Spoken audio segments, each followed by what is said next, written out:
그래서 내신 이상 수준을 갖춘 거 맞죠? 자, 그럼 오늘 깔끔하게 상대쓰기 아니지? 숙제 문제 체크해야지. 네, 혹시나 물어보실 거? 없어요. 아 진짜? 어려웠을 텐데. 맞아요.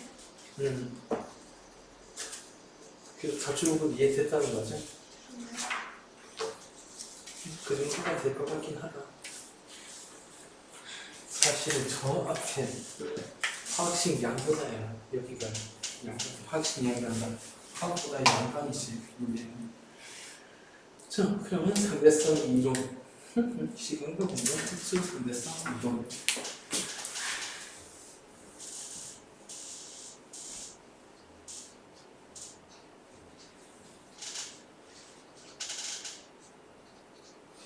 영어는 스페셜은 항상 좋지.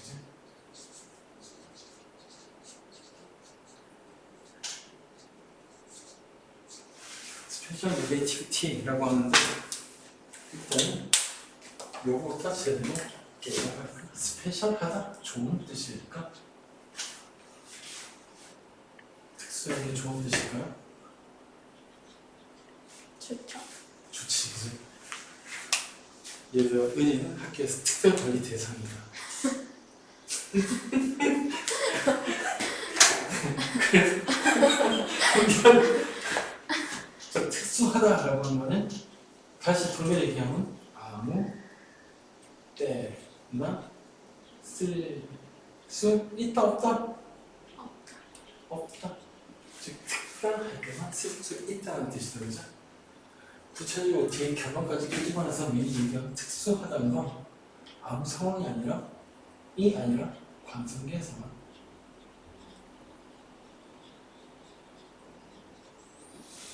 관성계 아까 지금 곧 보겠지만 가수운동하거나 힘을 가하거나 그런 일반적인 상황에서는 못 쓴다는 뜻이다. 자, 그래서 스페셜한 게 좋은 게 아니라 절대 안 좋다. 특별할 때만 쓸 수 있다는 뜻이다. 그래서 아인슈타인은 1905년에 특수상대성이론을 발표한 다음에 10년 동안 일반화시키려고 노력을 했다. 그 정도의 천재가 10년 동안 단서를 못 찾았다는 건 놀라운 일이기 때문에. 자, 그래서 고전 역학에서 상대성 기호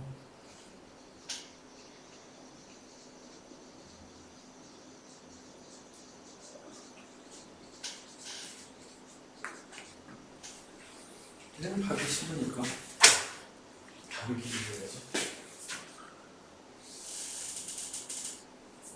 좀 더 근본적인 얘기까지 끄집어안 되죠. 갈리의 상대성까지 끄집어낼 거예요. 자, 여기 원점이 있고 여기에 정지에 있다라고 알려진 예를 들어 지면 같은 거라고 하죠. 그 지면에 대해서 또 다른 개가 있어가지고 오프라임이라고 하고 얘는 얘에 대해서 상대적으로 U라는 등속으로 개 자체가 움직인다고 하죠. 즉 원소이냐면 땅이 있는데 이 땅 좌표계가 오프라임. 거기에 대해서 어떤 놈이 뛰어가면서 자기가 보고 있는 거 이게 유일한 속도로 일정 움직이고 있는 놈은 오프라임 좌표계다. 오고. 자, 이런 상황에서 다른 놈을 보죠. 예를 들어 참새가 날아간다거나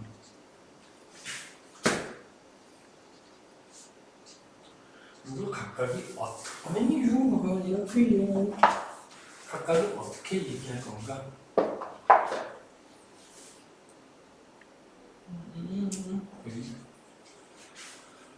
자, 일단 시간 여행 때 두 좌표계는 겹쳤다고 하죠. 그리고 얘는 가만히 있고 이게 사람이 있는 좌표계인데 등성이 움직이고 있는 거다. 자, 그렇다면 당연하게 이 두 좌표계 사이의 거리는 U란 상대 속도로 T란 속도로 움직이고 있으니까 거리는 UT라고 일반화시킬 수 있을 거다.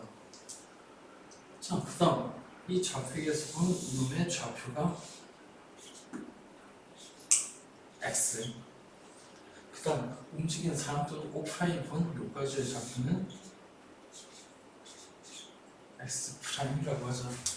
O 프라임에서는 저 V로 움직이는 물체까지의 거리가 X 프라임이라고. V는 일단 놔두고. 그러면 얘들 사이에 뭐가 성립할 거냐 하면 당연히 X는 X 프라임하고 얼마가 다르냐면 UT만큼 다르죠. 그냥 뜻은 뭐냐면 UT 곱하기 UT 더하기 X 프라임은 그냥 X가 된다는 뜻이다. 그럼 X하고 X 프라임 이렇게 나타나는데 네? 응? X X는 에서 X 프라임 정말 더하기는 미안 잘못했어. 미안 잘못했다. 네. 순서 바꾸자. 이쁘게 만들어야 돼요. X 프라임은 X 마이너스 VT라고 하자. 자 그럼 이거에서 알 수 있는 사실이 뭐냐면요. O 프라임에서 위치 표현이 O하고 O 프라임에서 다르다는 뜻이죠. O에서 얘기하는 위치하고 O 프라임에서 얘기하는 위치는 다르다고. 네.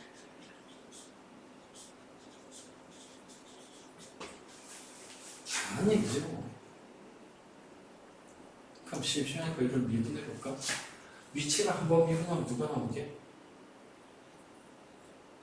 속도가 나옵니다.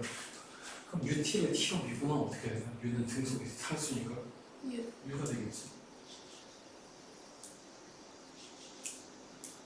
근데 U에는 V예요. U고 얘는 V고 얘는 U고.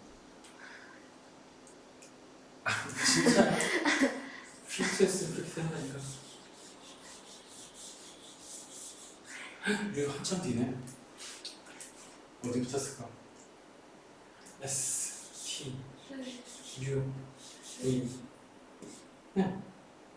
S 네, S. 대문자는 이렇게 쓰고. 소문자는 이렇게 써야 되는데. 잘 안 써졌어. 어쩔 수 없어. 그래서 얘가 누구 얘 V잖아. 다르잖아. 이거 불편이 이렇잖아.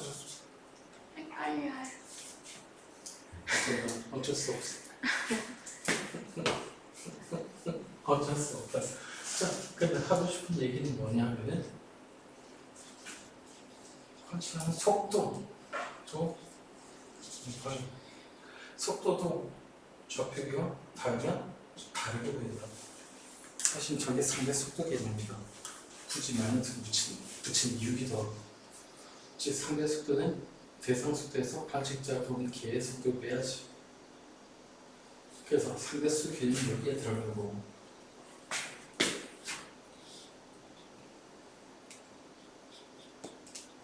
한 번 더 미분해볼까? 속도를 한 번 더 미분하면 누가 나오게? 가속도. 계산해볼래? 얘는 그냥 A 프라임 이겠지?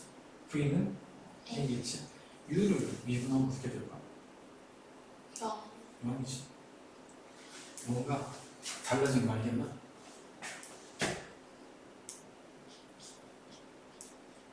가속도는 좌표기에 뭐하지? 네. 자, 그러면 간이의 상대성 이란 것도 하이탑에서 본 적이 있을 테니까 아인슈타인의 상대성이랑 거의 똑같다. 좌표계에 관계없이 역학 법칙은 동일하다는 거다. 중요한 얘기니까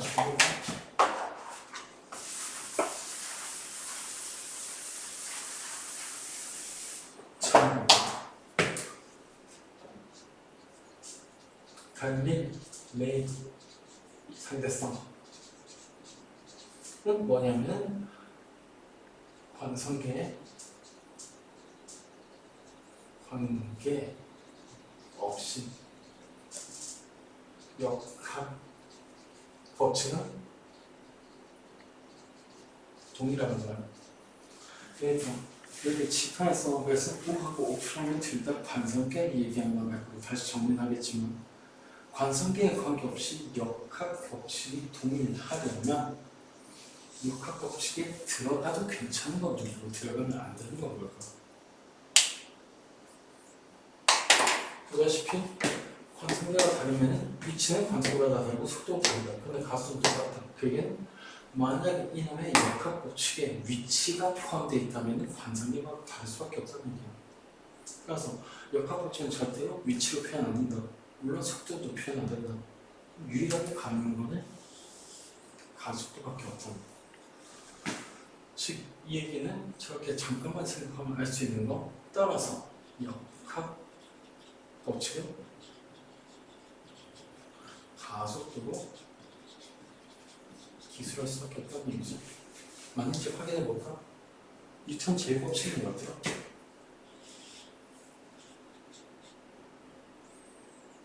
R점이 0이면 가속도가 0이다. 가속도로 기술되죠. 제 2법칙? 그러면 R점이면 좀 다른데 어쨌든 가속도로 기술이 되는 거죠. 제 3법칙도 힘만 나오긴 하지만 어쨌든 그게 제2법칙으로 가속도로 만들어질 테니까 1, 2, AB? 네. 즉 뉴턴 제1, 2, 3법칙의 속도와 위치가 나타나지 않았던 건 요일 때문이에요. 다시 정리. 관성계가 달라도 가속도는 똑같다. 그럼 이제 이걸 슬쩍 끼워놓고 끝내자. 요게 사실 상대 속도다. 즉 상대 속도 V'을 구하고 싶다면 그냥 대상의 속도에서 즉 개의 속도 또는 관측자의 속도를 빼버리면 된다는 거다. 그래서 얘는 별거 아닌 얘기니까 넘어가자. 상대 속도 어쨌든 네 속도 빼면 된다. 또는 네 관성계의 속도를 빼면 된다. 끝. 네. 그러면 이제 제대로 관성계에 들어가실까? 순서가 좀 바뀌어서 미안하지만 좀 엇갈려. 관성계 영어로는 관성 이너시아니까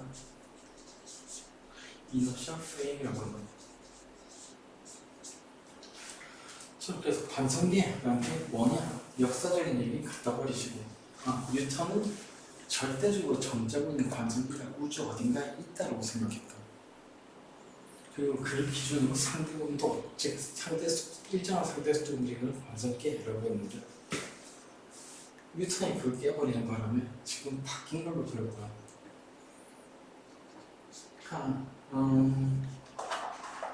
천천히 접근할까? 관성계를 관성계라고 하는 제일 큰 이유는 첫 번째, 뉴턴의 제1법칙은 관성의 법칙이 성립하는 것으로 관측되는 게다. 쉽게 얘기해서 관성의 법칙이 성립한다라고 하면 좋겠지만 사실 관성의 법칙은 관성계와 비관성계가 똑같이 성립하고 뉴턴 입장에서 그 다음 역사를 보면 그 관성의 법칙이 성립하는데 착각으로 성립하지 않는 것처럼 보인다 라고 얘기했던 게 원래 비관성계라서 이렇게 길게 얘기해둔다. 그러려니 해라. 즉 간단히 얘기하면 그냥 관성계는 관성의 법칙이 성립한다는 얘기다. 그 다음에 볼까? 관성의 법칙은 이 법칙이었으니까 R자의 명령 가속도가 0이겠네. 그게 가만히 있는 운동 상태를 유지한다고 합니다. 즉 여기가 관성계인지 알 수 있는 방법. 우체는 가만히 냅둬. 그럼 가속도가 안 나오면 관성계다. 맞는지 확인해 볼까? 책상에 볼펜 가만히 냅두고 아무 일도 안 하고 있더죠. 그랬더니 운동 상태 유지하네. 그러니까 책상 위는 관성계라고 볼 수 있다. 그럼 이 교실도 관성계인가? 책상 위는 그렇다 치고 바닥도 그렇다 치고 그럼 교실 전체는 우체가 가만히 놔둬보자. 가만히 안 있는데? 자, 그러니까 사실 교실은 관성계라고 단정지을 방법은 없다. 그리고 좀 더 자세히 얘기하면 중력하고 관성계가 구분이 안 되기 때문에 진짜로 교실 안은 관성계인지 아닌지 알 수 없다. 그럼 나중에 물트 내용이니까 지금 그 정도까지만 하자. 자, 그래서 어쨌든 관성의 법칙이 성립한 것으로 관측되는 게라는 거. 근데 굳이 이렇게 얘기한 건 그렇지 않은 게도 있다는 뜻이니까 가만히 있는 데 움직인다. 가속도가 생긴다. 그러면 힘이 있어야 될 테니까 관성에 또 희한한 얘기부터 뉴턴 법칙, 구체적으로 제2법칙이 성립하기 위해 대체 왜 이러는지 모르겠지만 가상의 힘 도입이 필요 없는 운동계, 좌표계라고 할 수 있다. 사실 관성계 정의할 때 저렇게 정의하고 보면 진짜 웃기죠. 필요한 의미는 넣을 필요가 없다는 게 어째서 규칙이 되는 거냐, 그지? 그럼에도 불구하고 살짝 언급하고 넘어간다면 이 관성계가 아닌 데선 얘가 거꾸로 필요하다는 뜻이다. 이 힘을 뭐라고 하냐면 관성력이라고 한다. 그래서 간단히 얘기하면 뉴턴 법칙 성립하는데 관성을 따위는 도입할 필요가 없는 개라고 되겠지만요. 사실은 비관성계를 안 배운다면 이번에 매우 부자연스러운 정의다. 비관성계 때문에 정의가 되는 겁니다. 그럼 마지막으로 얘들이 왜 관성계, 어떻게 관성계냐 하면은 다른 관성계에 대해 정치 또는 등속 또 운동하는 개는 관성력이 필요 없다. 즉 가속운동 다른 관성계에 대해서 가속운동 안 하는 관성계라고 할 수 있다는 거예요. 자, 그럼 3번은 살짝 얘기할 게 있는데 저 다른 관성계가 원래는 뉴턴이 얘기한 절대 관성계였다. 절대 정지하고 있는 거고. 그럼 기존 관성계에 대해서 정지 또는 등속도 운동하는 개라는 게 뉴턴의 진짜 정의였는데 아까 얘기했듯이 아인슈타인이 그 절대 관성계가 이제 필요가 없고 있어도 구별할 방법이 없다라는 얘기를 하는 바람에 이렇게 정의가 바뀐 거다. 자, 그러면 결국 알아야 될 건 뭐냐면 관성계 뉴턴처럼 생각해도 상관없다는 얘기다. 절대적으로 정지하고 있거나 아니면 거기에 대해서 등속도 움직이면 된다. 어쨌든 저게 공통점이 뭐죠? 정지도 등속도의 공통점? 가속도. 네. 그래서 개분이 가속도가 0이 된다. 즉 가속 운동만 안 하고 있으면 웬만하면 관성계라고 볼 수 있다. 라는 얘기도 또 그렇게 얘기하고 지면이 관성계랑 물기 시작했다, 그죠? 정상입니다. 자, 어쨌든 그랬다라는 얘기고.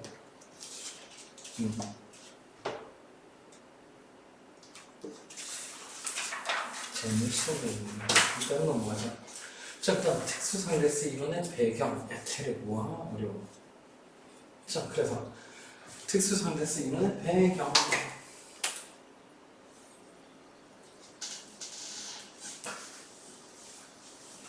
그러면 네. 사람은 관성계 같아요. 응? 사람. 무슨 뜻일까? 사람? 사람이 지면 사람이 지면 같이 움직이는 같은 관성계니까. 자, 그러면 오케이. 관성계를 한번 찾아보자. 방금 얘기했듯이 저 가속 운동 안 해야 된다고 했다, 그죠? 그럼 지구는 지구 표면이 이미 흘렀지. 왜냐면 자전하고 있잖아. 뭐 운동은 가속 운동이니까, 그죠?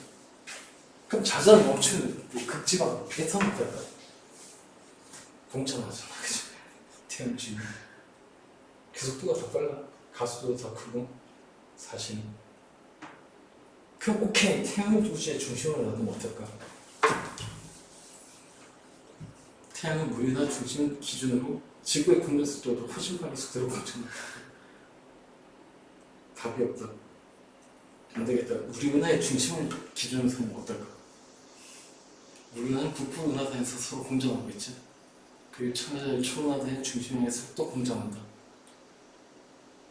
걔는 훨씬 더 큰 라니아케아 초음파단위 뭐라고 해? 라니아케아 정도 되면 초음파단위라고 하죠. 걔 중심 움직여. 그럼 걔 중심은 진짜 멈췄냐고? 어떻게 알아? 당연히 그럴 리가 없지. 그래서 사실 지구가 가속을 안 할 가능성이 없다. 그러니까 지구 엄밀하게 따지면 지구 표면에서는 관성결이 찾을 수가 없어. 그럼 우주 어딘가에 있냐고? 아까 얘기했듯이 앞에 있는 잠깐 보실까?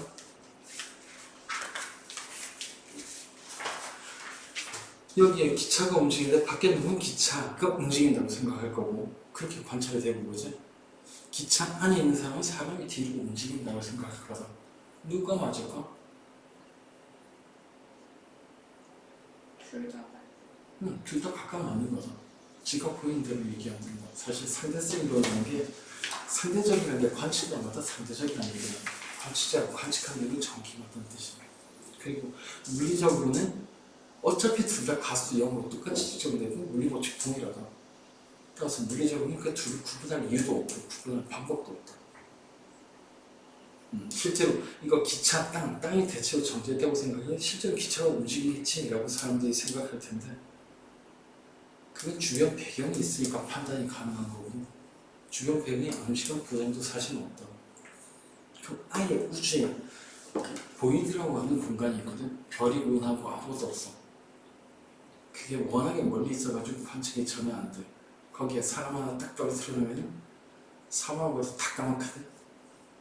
그럼 어디가 앞인지 어딘가 뒤인지도 몰라. 그럼 불쌍하니까 사람 하나 더 넣지. 그럼 얘가 볼 때 얘가 접근하는 것처럼 볼 건데 그때는 진짜로 얘가 접근하는 건지 얘가 접근하는 건지 주변에 배경이 없지. 그럼 아예 판단이 안 된다. 아예. 즉 근본적으로 관상계는 구분이 안 될 수밖에 없다는 거야. 그래서 누가 맞냐고 그냥 그런 게 맞는 거야. 그러니까 절대 정지한 개라는 게 있을 필요도 없고 찾았다고 해도 그게 진짜라는 걸 증명할 방법도 없다. 그래서 물리에서는 아예 신경 안 쓴다. 끝. 자 그럼 상대성의 배경으로 들어가서 에테르라는 게 나오는데 자 에테르 기본은 원래는 누구였냐면 그 아리가토 고자이마스. 그 더러운 깔끔한 위로 더러고 밑으로 갈 때 제일 밑에 제일 더러운 게 흙, 그 위에 물, 그 위에 공기, 위에 불, 위에 천상의 물질은 에테르. 에테르는 완벽하니까 저기에서 움직이는 전부 다 완벽한 궤도 운동하고 지상의 법칙과 다르고 흠집도 없고 그 흠집도 없다는 것 때문에 당연히 모든 천체는 완벽한 부라고 생각했거든. 그래서 달에서 3일을 발견하면 조금 먹은 거야. 다른 에테르인데 왜 흠집이 있지? 그리고 또 조금 먹은 거. 태양 봤더니 흑점이 있네. 에테르된 물질인데 흠집이 있어. 하면 흑점 보고 놀라는 거다. 바보들. 아직도 그러거든, 사실. 그런데 그건 옛날 에테르고 지금 여기 나오는 에테르는 좀 다르다. 그때는 언제냐면 19세기 말. 그때 역학이 꽤나 많이 발달했는데 일단은 사람들이 파동하고 입자를 따로 생각하고 있었다. 그리고 파동이 전파되는 유일한 이유는 매질을 통해서 에너지가 전달되기 때문이라고 생각했어. 그럼 당연한 얘기지만은 그 19세기 말 20세기 초를 기준으로 모든 파동은 싹 다 매질이 있었다. 그 얘기는 0이라는 발표한 대로 빛도 매질이 있었을 거라는 얘기죠.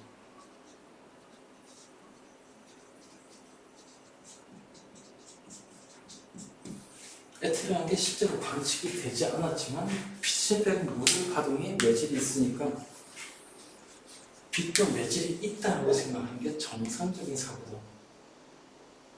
설마 매질이 없는지 그때는 몰랐지. 자, 그런데 이렇게 믿고 있을 때 뭐 언젠가 에테르가 발견되겠지 뭐. 사실 지금도 그런 거 많다 그죠? 중력자 발견되겠지 발견 안 되거든. 가끔가다 힉스 입자 발견되겠지 않는데 진짜 발견되는 경우도 있긴 하다. 그럼 노벨상 탄다. 자, 어쨌든 빛의 매듭은 에테르라고 믿고 있는 상황에서 짠 하고 나타낸 애가 누구냐면 왠지 커피랑 어울릴 것 같은 맥스웰이라는 인간이 튀어나온다.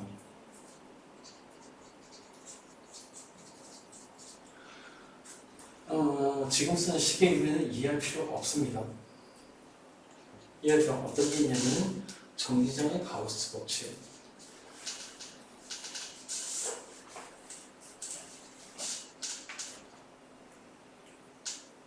라는 거 잘만 쓰면 풀형의 법칙을 만들어낼 수 있거든요. 근데 뭐 지금 중요한 건 아니고. 그 다음 이게 패러데이 법칙.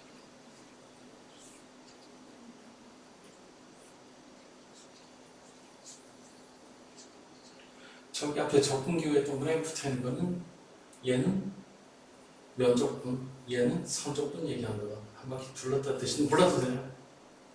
됐고. 그 다음 자기장의 가우스 법칙. 그 다음 불완전한 앙페르 법칙.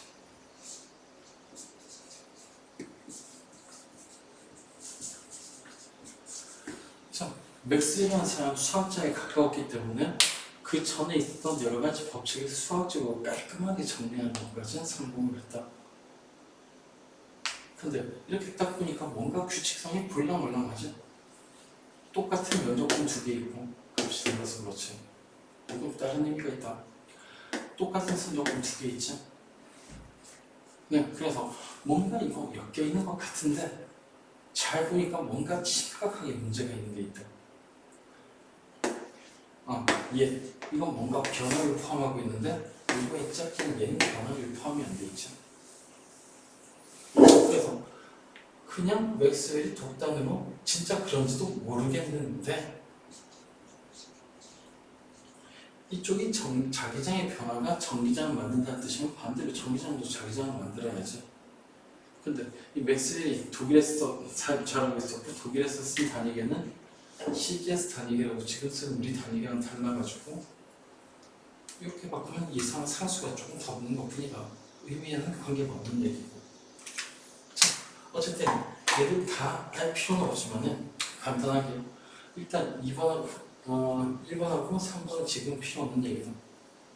그럼 요거 해석하면은 변화는 자기장이 전기장을 만들고 변화는 전기장이 다시 자기장을 만들고 그럼 자기장이 다시 전기장의 변화를 일으켜가지고 전기장 만들고 얘가 전기장이 변하게 됐으니까 자기장 만들고 그럼 결국 전기장이 자기장 만들고 자기장이 전기장을 유도하고 전기장이 다시 자기장을 유도하고 끊임없이 전기장은 자기장이 전기장을 유도하면서 퍼져나가게 되겠죠. 이게 사실은 뭐냐면 그래서 전자기파라는 게 있네라고 하는 거 이거 발견했거든요. 즉 변하는 전기장이 있으면 반드시 변하는 자기장이 생기고 변하는 자기장은 전기장 만들고 변하는 전기장 만들고 변하는 자기장 만들고 그러니까 전자기파가 발생되는데 그 당시에 파동이라고 하는 걸 잘만 알 수 있었으니까 구체적으로 이거 조금만 연산하면 파동 방정식 형태로 만들 수가 있거든. 그럼 그 속도를 계산할 수 있는데 매우 심심해서 속도를 계산해봤지. V는 몇 대? 저기 붙어있는 이상한 선수 뮤제 입실론 제곱분의 1이 나오거든. 그 당시에 매우 잘 알려진 상수였으니까 계산도 가능하다. 그랬더니 이 숫자가 얘가 어차피 상수니까 B가 상수가 나오죠.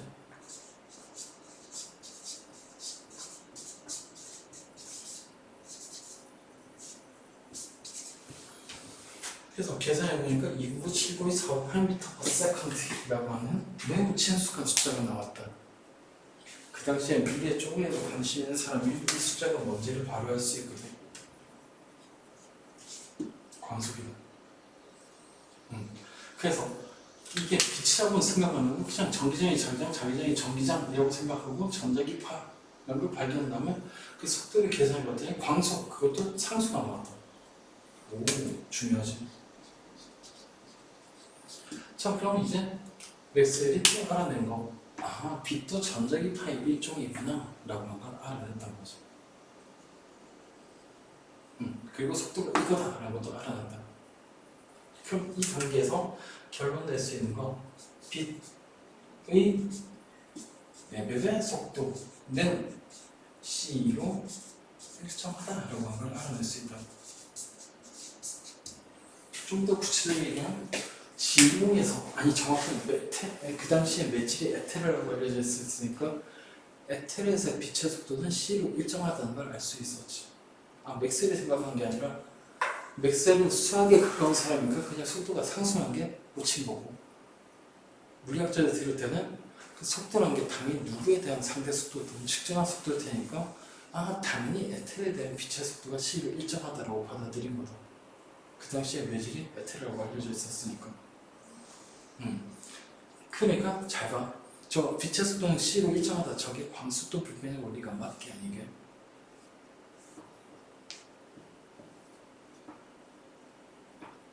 최고 한번 얘기해봐. 뒷장에 있을까요? 광속도 불변의 원리. 아니네, 여기 있겠네. 상대 쓰는 가정에. 광속도 불변의 원리 한번 읽어볼래? 저거랑 같은 뜻인지 아닌지 빨리 판단해라.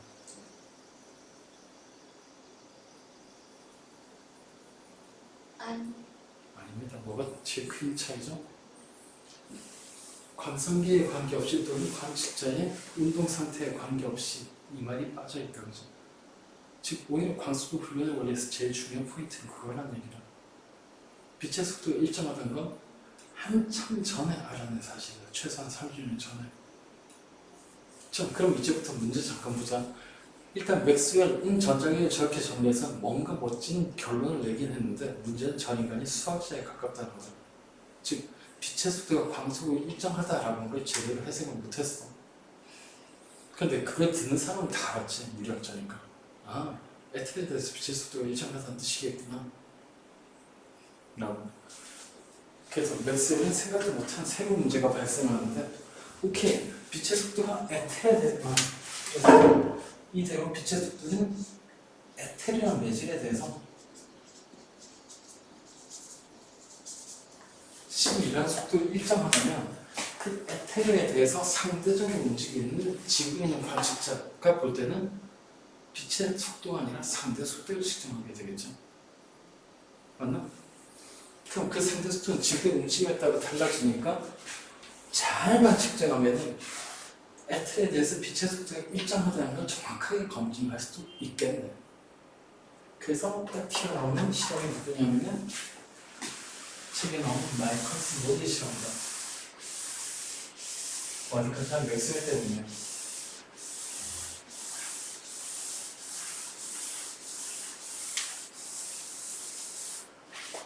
그래서 누구냐면 마이커스 모델 실험을 바로 들어가면 되겠다. 번호가 왜 이렇지? 포기. 네. 저기 인테그랄 동그라미 보여서 원래도 된다니까. 궁금하죠? 여기에 A는 A요. 즉 어떤 부채 표면이 있다면 그 부채 표면이 작게 쪼개가지고 이 면에 대해 가지고 뭔가를 계산하는 겁니다. 도트 프로덕트. 면 벡터는 이쪽이고, 예를 들어 여기에서 어떤 전기장이나 자기장 같은 게 나오면은 만약에 수직을 뚫고 나오면 이 도트에는 E 곱하기 DA가 된다. 뭔 소리인지 모르겠다. 어쨌든 그냥 간단히 이게 3중적분이고 2중적분이다. 저거까지만 얘기하자. 사실 저거 계산하려면 수학 수준이 대학교 2학년 이상은 돼야 돼. 네, 안타깝게도. 걱정하지 마, 나도 계산 못해. 물리학자는 나쁜 습관이 있잖아. 자기가 계산 못하는 거는 이렇게 표현해야지. 대칭성이 있을 경우는 쉽게 계산할 수 있다라고. 마치 뭐냐면은 인테그랄 WDS 계산 못하면서 대칭성이 있을 때는 FS를 계산할 수 있다라고 하는 거랑 똑같거든. 뭐냐고? F가 상수면 밖으로 빠져나오잖아. 마찬가지. 요것도 이미 표면에서 대상이라고 했으니까 폐경을 잘 잡으면은 E하고 D가 방향이 똑같고 E가 상수가 되거든. 그럼 단순히 E 곱하기 A라는 값이 된다. 즉 전기장 곱하기 표면적. 그럴 땐 계산할 수 있다라고 하면 되지. 나쁜 놈들이야. 자, 그래서 마이커스는 몰리!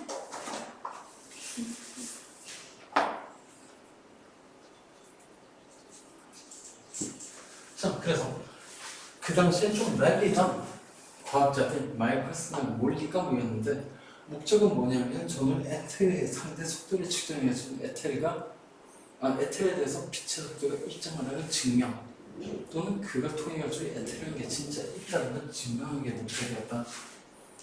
그래서 이 실험의 별명은 뭐냐면 가장 위대한 실험이라고 불리는, 물론 실패한. 그래서 마이클슨 물리 실험은 별명이 가장 위대한 실패한 실험이라는 건 당연히 이거 실패했다는 뜻이야. 증명한 걸 증명을 못했다는 뜻이지. 그런데 가장 위대하다라고 한 거는 가장 위대하다고 알려졌던 유언을 깨버렸기 때문입니다. 무슨 역할?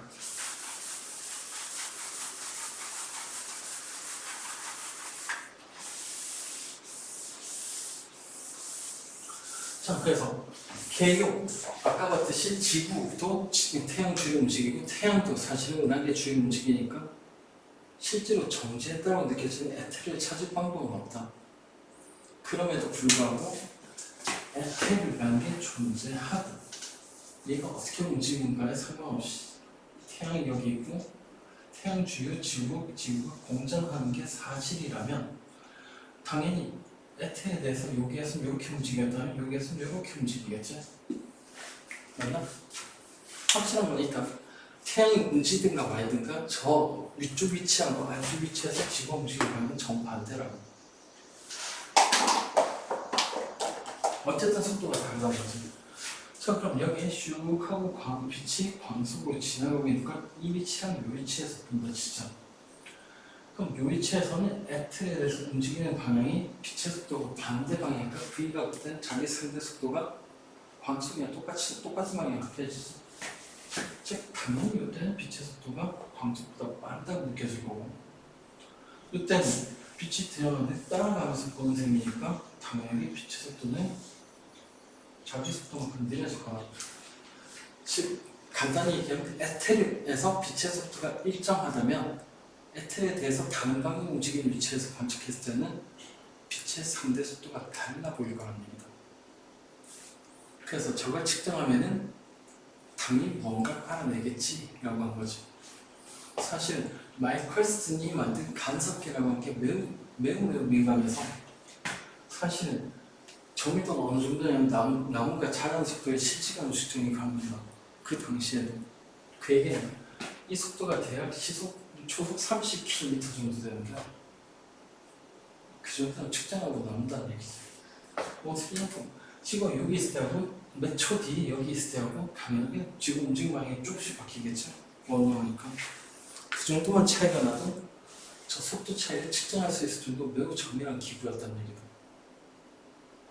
물론 마이클슨 자기가 만들었으니까 정밀도를 알고 있겠지. 멀리는 몰랐다. 자, 그래서 무슨 장르를 킬 거냐면 excuse me 2분만.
그래서 계속 이 상황에서 이런 장치에 설치해 놓으면 되게 민감한 장치니까 사실 충격을 흡수하려고 밑에 수분도 깔아놨다.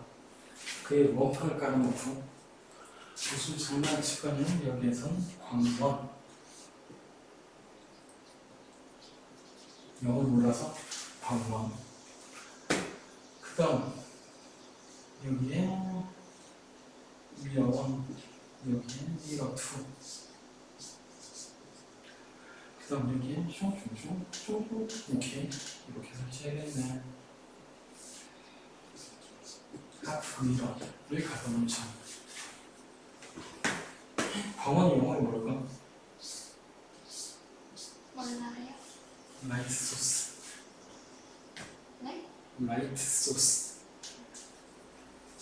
를 몰라서 적게 썼어 그냥 자 저게 DN 디텍터 자 그러면은 저 하프 미러 즉 반거리라고 하는 역할을 보면 마음에 안 드는 거 빛의 일부 그냥 생각해 줄게 반 정도는 반사시키고 반 정도는 통과시킨다고 생각하면 돼 지금 요 위치에 이렇게 갖다 놓으면 일단 당연한 얘기 지구가 이렇게 움직이니까 지구의 관측선은 자기가 정지했다고 생각할 거고 반대로 배터리의 맞바람이 이렇게 분다라고 생각할 거야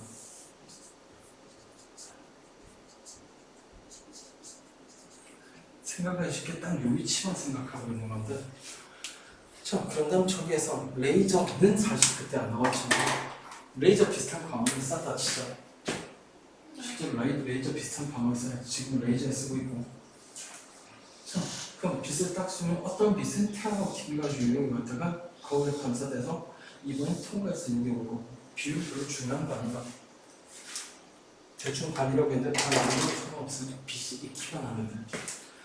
어떤 빛은 처음부터 기세 좋게 평하고 통과한 다음에 여기에서 반사돼가지고 이렇게 들어오는 빛도 있을 거다. 그럼 여기에서 신경 꺼도 되는 건 어차피 똑같이 빨라지거나 똑같이 느려지면 경로의 차이에 아무리 도움이 안 된다 그지? 자, 그 얘기는 아니 이 부분은 고려할 필요가 없다는 얘기다. 저도 똑같이 가니까 얘도 고려할 필요 없다는 얘기다. 똑같이 가니까 그럼 결국 경로 차이 또는 시간 차이 그 속도 차이 그러니까 빛의 상대 속도하고 관계 있는 부분은 저 두 부분 빼고 여기인 거겠죠. 얘기하자면 얘는 빛이 이렇게 움직일 때는 강물을 거슬러 배가 올라간다고 생각하면 된다. 그래서 이렇게 움직일 때는 빛의 속도가 C라고 하고 지구 움직일 속도를 V라고 한다면 얘는 말 그대로 C-V로 빛이 움직이는 걸로 돌아가다. 반대로 타고 내려올 때 빨라지겠죠. C 플러스 V로. 이렇게 움직일 때 시간을 T1이라고 놓자. 그 다음 이렇게 움직이는 강물, 흐르는 강물을 거슬러서 배를 이렇게 움직인다고 생각하면 되거든요. 그럼 실제로 이렇게 움직이면 어떻게 되냐? 배의 속도가 C일 때 그리고 강물 흐르는 속도가 V일 때 정확하게 C일 때 아니 강물 흐르는 속도 V라고 할 때 빛이 이렇게 움직이려면 사실은 빛은 다시 강물이 흘러가는 속도가 V, 그럼 얘는 속도가 얼마가 될까 하면 강물이 쭉 이렇게 V로 흘러가는 동안 빛은 이렇게 가져야지 실제로 빛의 이동은 이렇게 보이겠지. 그럼 빛의 움직이는 속도는 광속. 그럼 이 속도는 얼마가?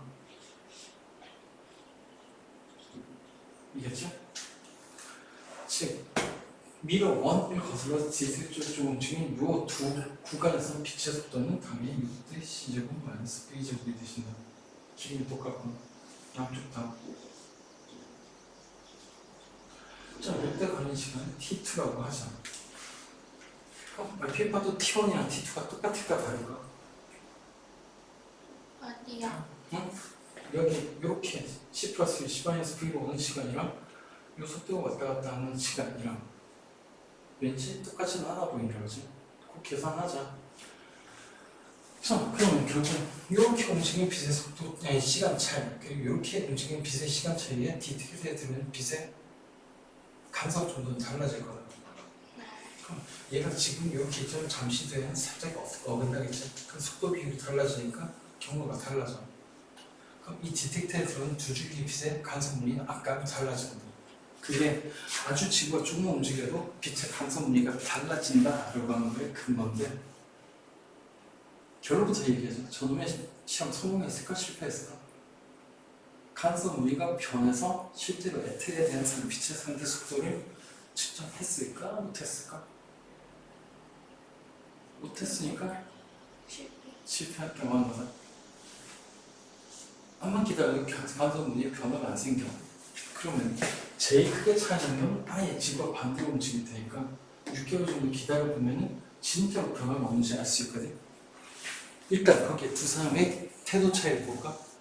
마이커스는 자기 시험기구에 측정한 게 오차 이런 거 정확하게 알고 있으니까 한 3일 정도 보다가 이거 가망 없다고 하고 때려치웠다. 근데 몰리는 혹시나 모르니까 최대 차이가 날 때까지 6개월 동안 계속 기다렸어. 결론 6개월 동안 더 오차가 나길 바라면서 본 결과 더 높은 정확도로 간섭무늬에 변화 없다는 걸 알게 됐다.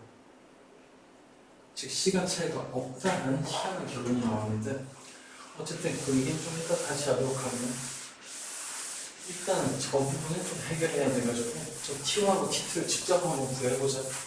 재밌는 게 나오는데 그 당시에 사람들 혼란상도 할 수 있고 그리고 빨간색 많이 쓰면 제발 좀 알려줘.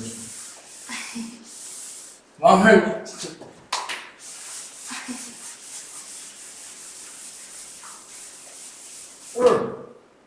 됐어. 그거 어찌로 하실까? 자, 그럼 T1인 계산하는 이 감각은 두 개가 L이라고 치자. 시간 속력분의 거리니까 갈 때 속력 C.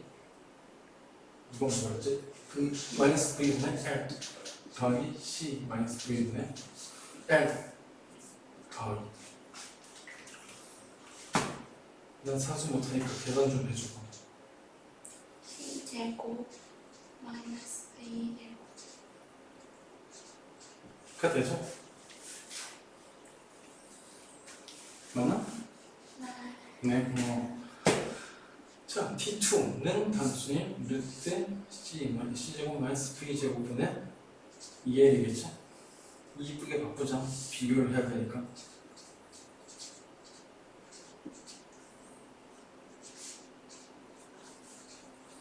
자, 보다시피 T1하고 T2는 다르잖아. 구문 같은데 문자가 다르니까, 그죠? 구체적으로 누가 더 크죠? T1인가? T1이 더 크다라는 것도 알 수 있고, 그죠? 자, 그래서 시간 차이가 난다라고 하는 거는 당연히 양쪽의 경로가 다르다. 걸린 시간이 이렇게 움직이는 거하고 이렇게 움직이는 거하고 시간이 다르다. 그게 변하면 여기 간섭무늬도 달라지는 게 정상이다. 라는 얘기인데 시험 결과 좀 이따 쓰고 매우 심심한 시험 결과 먼저 쓰죠. 맨 결과 아니 예측부터 중요한 포인트가 말로 좀 쓰자. 예측은 뭐냐면은 에테르에 대해 관측자의 운동이 긍정 방향 얘기다. 안 먹는다.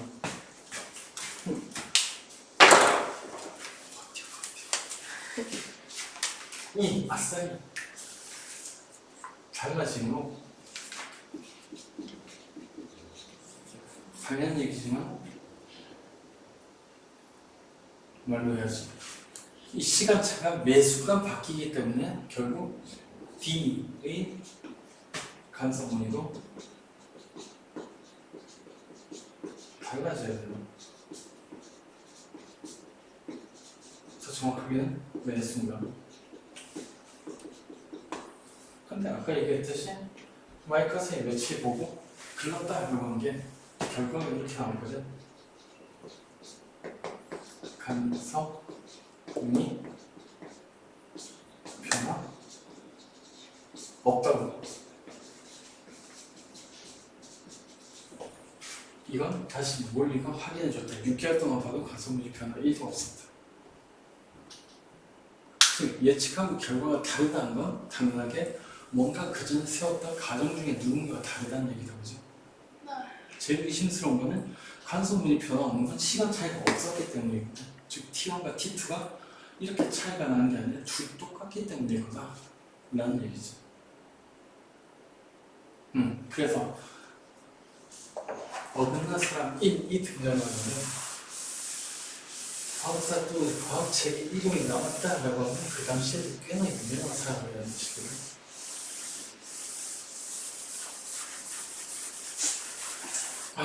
빨간색 진짜. 이게 뭐였을까? 왜 피가 이런 아파? 전자기파? 자, 그래서 이 결과를 해석한 사람 중에 그 당시에 꽤 유명했던 사람 로버런츠라는 사람이 있었다.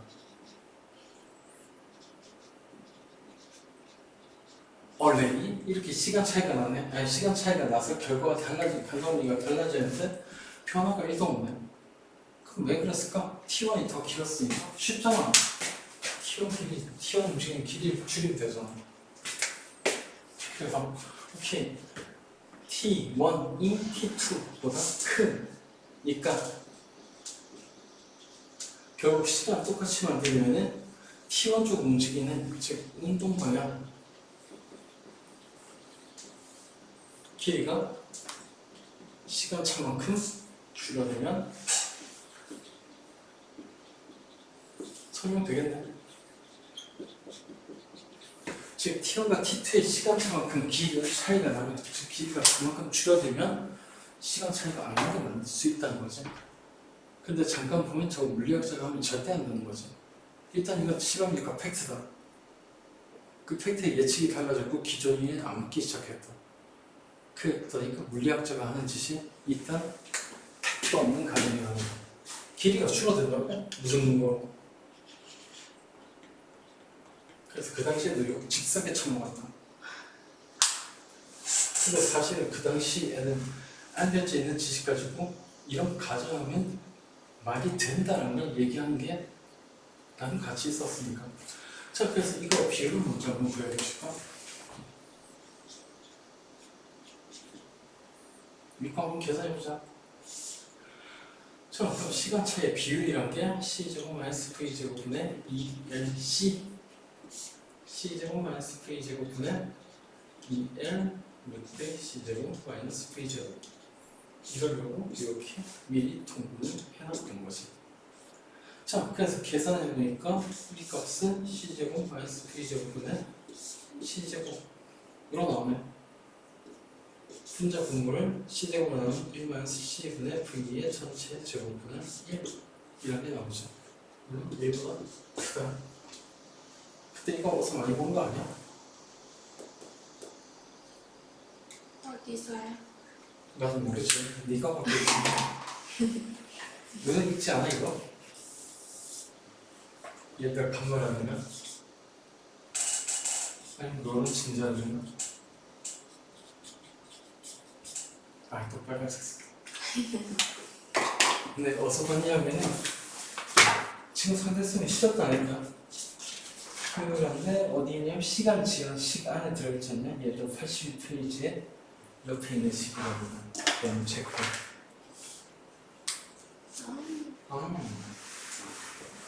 자, 그러니까 로런츠 인자가 아직도 로런츠 인자라는 이름이 붙어있는 얘 때문이다. 얘가 처음으로 해석했으니까 이상하게 택도 없는 가정을 통해서. 그리고 억지로 뭔가 길이가 줄어들면 설명이 된다라고 했지만 그 당시에도 자기도 우리가 알았고 누구나 단품이라는 걸 알았다. 다만 실험 결과에 맞추려면 이런 가정을 할 수밖에 없었다는 얘기다. 자, 그래서 이까지가 마이클슨 물리 실험. 아니, 이까지가 마이클슨 물리 실험. 그래서 멘붕 해결이 안 되거든. 그래서 나는 해결 이런 삽질도 했다. 까지가 어떻게 보면 20세기 들어와서 물리학이 헷가닥하고 있는 순간이었을 거야. 자, 그러면 그 다음 이제 아인슈타인 얘기가 들어가야 되니까 바로 밑에 얘기할 거는 방석 불가의 원리. 그러니까 아인슈타인 두 가지 가지고 어디 가냐? 그렇지. 그게 먼저다. 아인슈타인은 두 가지 가정으로 넘어갈 건데 그 전에 혹시 다른 방법이 없는지 생각해보자. 일단 팩트는 이거지. 간섭분의 변화가 없다. 지금 마치 T1이랑 T2가 똑같은 것처럼 보인다는 거야. 그럼 T1하고 T2가 똑같다는 걸 맞추기 위해 가지고 오른쪽 어떻게 했냐면 길이를 줄이는 무리수를 뒀다.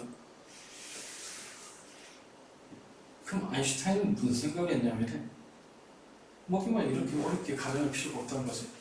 이것만 그대로 해석하면 되지. 가정문이 변화가 없었다고? 그럼 시간 똑같았겠네? 그럼 똑같은 거리를 움직이는데 시간이 똑같았으니까 빛의 속도는 똑같았겠네? 앞으로 움직이든 뒤에 움직이든 상관없이. 즉 반성기에 관계없이 빛의 속도가 일정한 문제가 해결되겠네? 라고 여기에서 사실은 알 수 있었죠. 이 정도의 논리는 사실은 아인슈타인 없었죠. 누군가 풀었다. 그 정도는 누구나 예측이 가능합니다. 그래서 그래서 가장 위대한 이런 얘기가 들어있는 거야. 얘가 이런 삽질을 안 했으면 모를 뻔했어. 아니 그래도 아인슈타인은 알아냈을 거야. 다른 생각을 하고 있을 거야.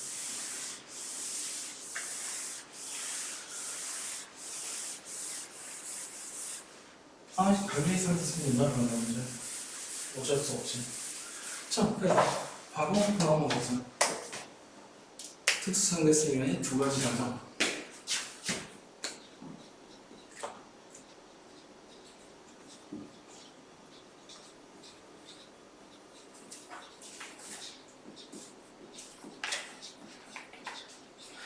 자, 지금은 당연히 상대성이 제대로 성립되어 있으니까 두 가지 가정이라고 하는데 논리 전개하는데 하나만 있으면 된다. 지겹구나. 뒤를 하려고. 자, 그래서 그 첫 번째 가정은 뭐냐면은 상대성이론이다. 특수상대성은 상대성이가 당연하지. 근데 아까 상대성이론 하나 소개했던 것 같은데 갈릴레이 상대성이라고 했지? 네. 그 내용이 뭐였냐? 관성에 관계없이 역학법칙은 동일하다는 말이다. 그럼 상대성 이론의 내용은 뭐냐면 관성계 관계 없이 물리 법칙은 동일하답니다. 아까 말이랑 별 차이가 없는 것 같은데 그죠? 다시 갈릴레이의 상대성 이론은 관성계에 관계없이 역학법칙이 동일하다는 거였고 상대성 이론은 물리법칙이 동일하다는 걸 바뀐 거다.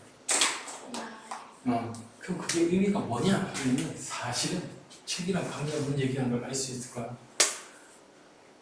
갈릴레이 이후에 뉴턴이 역학을 만들었다.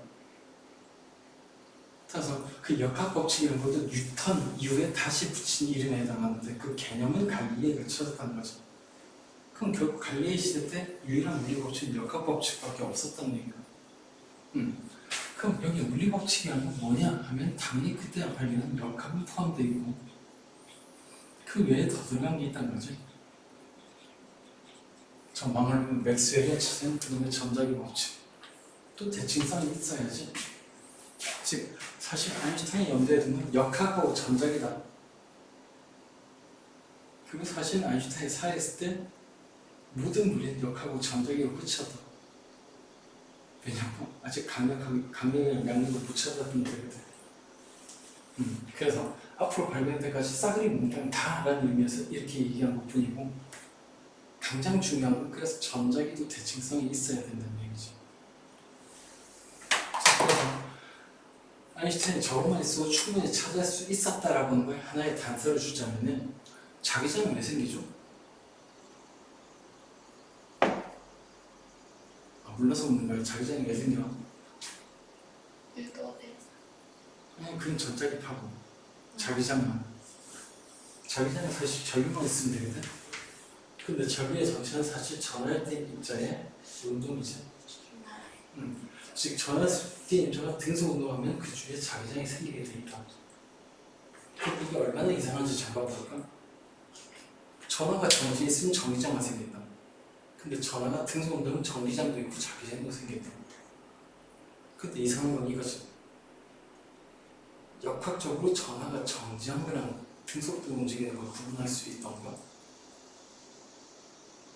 둘은 구분 안 된다고 했다고죠? 그런데 움직일 때는 자기장이 생기잖아. 안 움직일 때는 정기장이 없고. 그럼 왜 안 움직일 때는 정기장이 없지? 이거야말로 진짜 큰 문제 아니에요. 관습기에 따른 물리 법칙이 달라졌네. 사실 아인슈타인의 생각은 요 얘기다. 어떤 전화가 정지했다. 그건 니한테 정지했지. 난 다른 데서 움직여. 내가 볼 땐 제가 움직인다. 그럼 내가 볼 땐 자기장이 있잖아. 네가 볼 땐 없잖아. 어떻게 된 걸까? 뭐긴 뭐야. 전기장의 자기장의 본질이 똑같아서 그렇지. 그래서 사실 아인슈타인 논문은 그 얘기였다. 전기장의 관성계에서의 성질에 대해서. 그게 특수행대성이라는 진짜 모습이다. 그게 다시 역학으로 피드백해서 배우는 게 지금 고등학교 과정이기 때문에 굉장히 당연하게도 상대성이 아무 의미가 없어 보이는 거다. 다시 얘기하자면 이 상대성 이론만 있으면 즉 전자기에서 대칭성이 상승하면 물리법칙이 동일해야 된다라는 조건만 쓰면 상대성이 매우 자연스럽게 유도가 된다. 광부대 분리 원리가 필요 없었다는 얘기죠. 근데 그 정도의 설명은 여기까지만 하고 고등학교 때 어차피 작품 가능한 얘기가 아니니까 망할. 자, 그래서 고등학교 과정에서 유일하게 욕을 맞췄건 대신 광, 속, 또 불변. 다시 얘기하자면 이건 광적 불변은 멀리에 얘기했던 빛의 속도가 지구에서 일정하다라는 소리하고는 아예 다른 얘기다. 그래서 혹시나 누가 지나가는 사람이 광속 불변의 원리가 뭐예요? 빛의 속도가 안 변하는 무슨 뜻이에요? 그러면은 그냥 지구에서 빛의 속도가 광속이다라는 맥스웰 대답이 되는 거죠. 차라리 누가 봐도 빛의 속도는 똑같이 측정된다 또는 빛의 상대 속도는 광속으로 고정됐다라는 뜻이다. 이런 식으로 얘기하는 게 맞아. 관측 측면에서. 자, 그래서 광속 불변의 원리가 뭐냐 하면 관성계의 관계 없이 빛의 속도는 물론 진공에서 C로 일정하다. 진공이라는 말이 제일 중요하지 않아서 빼버렸다. 즉 빛의 속도가 C로 일정하다가 중요한 게 아니라 정작 중요한 포인트는 뭐고 광성계에 관계 없다 라는 게 중요한 거예요. 근데 문제는 저 관계에 관계 없다는 말이 뭔지 이해하기 힘들다는 거죠. 쉬운 버전으로 바꾸죠.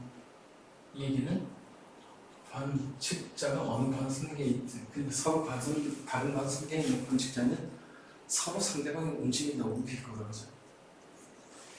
그러니까 관성계에 관계 없다는 건 관성계가 두 개 이상 있을 때 거기 있는 각각의 관측자가 서로 다르게 움직일 건데 그들의 운동 상태에 엄마! 아 미안 비명 소리가 관계가 없다는 얘기다. 무력한 인간들의 표현이 항상 이렇다니까 자기는 안 틀리더라고. 그래서 사실은 관성계에 관계 없이라는 게 제일 정확한 말이에요. 그걸 조금 더 일반식에서 다른 둘로 만든다면 서로 다른 운동 상태에 있는 관측자도 지 운동 상태랑 관계 없이라는 뜻이 되는데 이걸 한 개만 더 쉽게 얘기하자. 관측자의 운동 상태에 관계 없다라는 거에 대표적인 예는 한 놈은 정지한 상태에서 빛을 보고 한 놈은 움직이는 거지.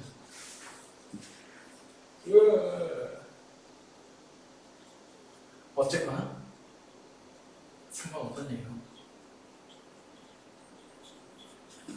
자, 여기는 정지 상태에서 빛을 얻어 빛의 속도는 광속.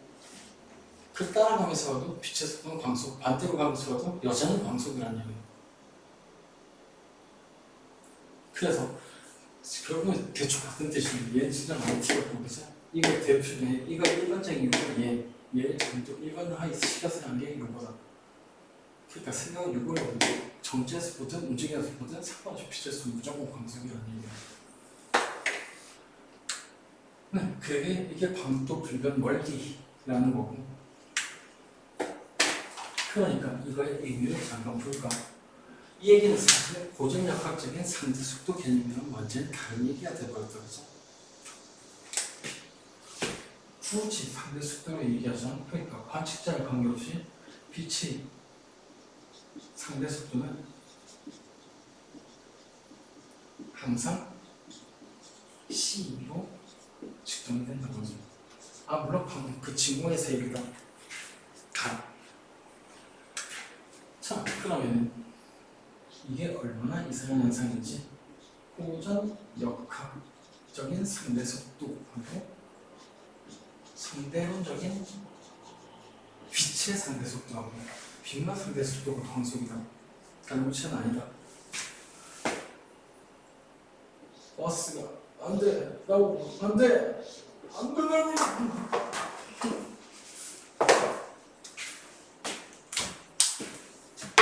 물이 너무 맛있어. 아니 사실 이번 주에 한번 쏟았거든. 빨간색 있을 때 응? 나쁘다. 다시 얘기해. 뭐라고? 우리가 저런 애였어? 응? 진짜 빨간색으로 쓴다. 눈 아픈데. 제일 잔인하게 할 수 있는 칠판이 사실 검은색이 아니라 청록색이잖아. 거기에 빨간색으로 쓰면 눈 엄청 아프다.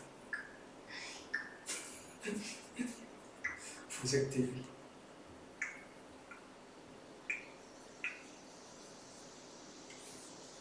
예전 학원에서 애들이 단체로 마음에 안 들 때 그런 짓 많이 했어. 심지어 또 빨간색 입고 와가지고 어쩜 그래 되겠나 봐.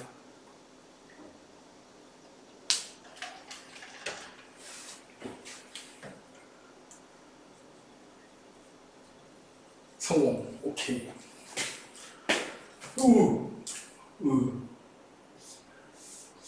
여기에 버스가 있다. 이놈의 버스가 V라는 속도로 움직이고 있다. 이걸 관측자가 정지한 상태에서 보면 속도가 얼마로 보일까? 당연히 V, 그죠? 또는 어떤 애가 버스의 속도의 2분의 속도로 졸라 빨리 달려서 보면 버스의 속도는 얼마로 보인다? 2분의 V로 보이겠죠? 심지어 더 빨리 달려가지고 버스랑 같은 속도로 달리면서 보면 당연히 버스는 내가 볼 때는 정지형으로 보일 거다. 이게 고전 역학적인 상대 속도 개념이었다. 아까 관성계에서 미궁 때려가지고 알아낸 그놈의 결론이기도 하고. 자, 이게 당연하지. 상대로 그 중에서 하필이면 빛이라 치자. 빛이 광속으로 움직여. 얘를 정지 상태에서 보면 빛의 속도는 얼마로 보인다? 광속으로 보인다. 이건 당연하지. 고전 역학이랑 똑같아요. 그런데 달라진 건 결국은 사실 운동 상태를 얘랑 다르게 하죠. 즉 관측자의 운동 상태가 다르다. 얘도 미치지 않고 광속이 2분의 1로 달리다 치자. 어떻게 했는지 모르겠지만 그럼 얘가 볼 때 빛의 속도는 여전히 얼마다? 광속이라는 얘기다. 고전 역학적으로 말이 안 되는 거죠. 그러니까 얘는 갖고 얘는 틀렸겠지? 그러니까 얘는 말이 되고 얘는 말이 안 되니까 얘는 갖고 얘는 틀린 거 아니야? 아니란 증거가 될까? 목인만 마이커스 모기 실험을 해보니까 그렇게 결론이 나옵니다. 즉 여기에서 포인트, 네 생각이 아무리 우아하고 아무리 맞는 이론이라고 하더라도 자연하고 다르면 그건 틀린 이론이야. 그럼 자연의 면모로 보려면 할 수 있는 사실 실험밖에 없지. 그래서 네 생각이 아무리 불합리해도 실험 결과는 이게 맞다라고 하는 게 검증이 돼 있으면 바꿔야 될 건 네 생각이야. 뭔 얘기하는 거냐면 상대성 이론에서 이렇게 고전적 각축에 감각적으로 맞을 것 같다라고 한 게 성립하지 않으니까 유일하게 믿을 거는 맞다라고 알려진 사실, 즉 얘밖에 없다는 얘기다. 즉 철저하게 빛의 입장에서 생각할 수밖에 없다는 얘기죠. 그래서 상대성 이론에서 사실 느낌이란 게 들어가는 순간 다 틀린다. 자, 마지막 얘기는 사실은 질량가지 입자가 광속으로 달릴 수 없긴 한데 만약에 광속으로 달린다면 그 관측되어 올 때 빛의 속도는 여전히 광속이라는 뜻이다. 즉 정지한 빛을 볼 수 있는 경우는 없다. 항상 빛은 광속으로 움직이니까. 자, 그럼 여기서 넘어가기 전에 잠깐 몇 페이지 보면 탐구 자료 살펴보기 빛의 속력에 대한 사고 실험이 있다고 그러죠? 이거 뭐냐면 17세 아인슈타인이라고 좀 적어줄래? 17살이요? 네. 아인슈타인이 17살 때 생각한 거예요. 2년 남았다 그지? 3년 남았나? 몇 살이냐? 만으로 하니까 얘도 많으니까 17세. 만 13세. 알겠어. 그럼 4년 남았다. 4년에 니도 이런 생각할 수 있게 되겠지. 아인슈타인이 되는데. 자, 그래서 뭔가 그림이 갑자기 기분 나빠졌다 그지? 아인슈타인이 여자였나? 남자 근데 왜 그림이 여자냐고. 몰라요. 그러니까 자기 출사도 안 하고 그림 그리니까 이런 걸 그려놓지. 아인슈타인이 한 건데. 자, 그래서 얘 의문이 뭐냐면은 광원은 필요 없는데 단순 얘기다. 거울에 내 얼굴이 보일까 하는 거다. 광원에서 거울에 내 얼굴이 보이려면 내 얼굴에서 나간 빛이 광원이 저 거울에 부딪힌 다음 다시 나한테 돌아와야 되겠지. A에서 문제 없이 보이겠네. 광속을 왔다 갔다 하면 되니까. B는 빛의 속도 움직이면서 거울을 보고 있는 거다. 그래서 질문이다. B처럼 거울 들고 광속을 띄면서 거울 들고 다니면은 내 얼굴을 볼 수 있을까? 왠지 내가 광속을 움직이니까 빛의 속도가 멈춰버리고 거울에 안 닿을 것 같지? 그러니까 나한테 돌아올 수가 없을 것 같지? 그래서 안 보일 것 같지? 근데 문제는 B처럼 광속을 띄고 있어도 B가 올 때 빛은 여전히 광속이라는 얘기다. 그러니까 당연히 거울에 빛이 잘만 닿아가지고 다시 나한테도 잘 돌아온다. 그래서 결국은 얼굴이 보인다는 거야. 그럼 이문 그러면 B가 올 때 광속을 지났으니까 지면에서 볼 때는 광속이 빛의 속도가 원래 2배가 되는 거 아니냐? 라는데 맞게 아니게? 뭐라고요? B가 올 때 빛이 광속으로 왔다리 갔다 했으니까 지면에는 또 다른 사람이 볼 때는 빛의 속도가 2배로 측정되는 게 아니냐고. 아니죠. 왜 아닌데? 싫어요. 네, 그게 맞습니다. 즉 이렇게 합산이 될 것 같지만 실험을 보면 그게 광속이 나오더란 얘기다. 실제로는 어떤 일이 벌어지냐면 거리가 빵이야. 거리가 빵이라 못 쓰냐 생겨. 자, 그래서 어쨌든 이런 생각을 한 게 17살 때 아인슈타인. 같이 놀고 싶지 않은 애다 그치? 자, 그 다음 얘 뭐야? 다음 운동의 부정을 왜 얘기해? 갑자기? 아니요. 79페이지 제일 위에 운동량 보존. 요거는 아껴두죠. 나중에 질량을 위해서. 아인슈타인 아주 나쁜 놈이야. 지금부터 모든 걸 다 깰거거든. 딱 하나를 지키려고. 아니, 딱 하나가 아니라 2개인데.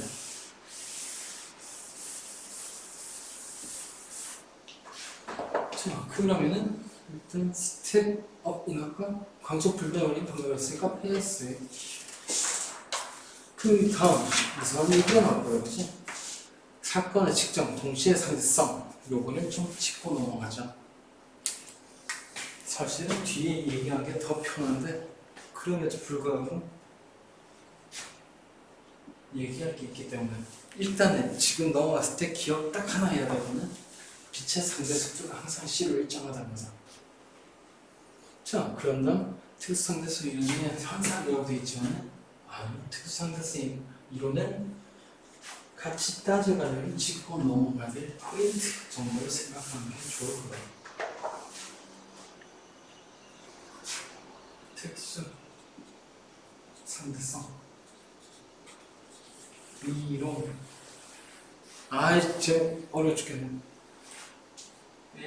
위한 현상 이게 제목대로는 사실 특수상대성을 제대로 얘기하고 뒤에 나와야지.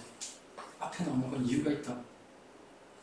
자, 그래서 첫 번째 사건의 측정입니다.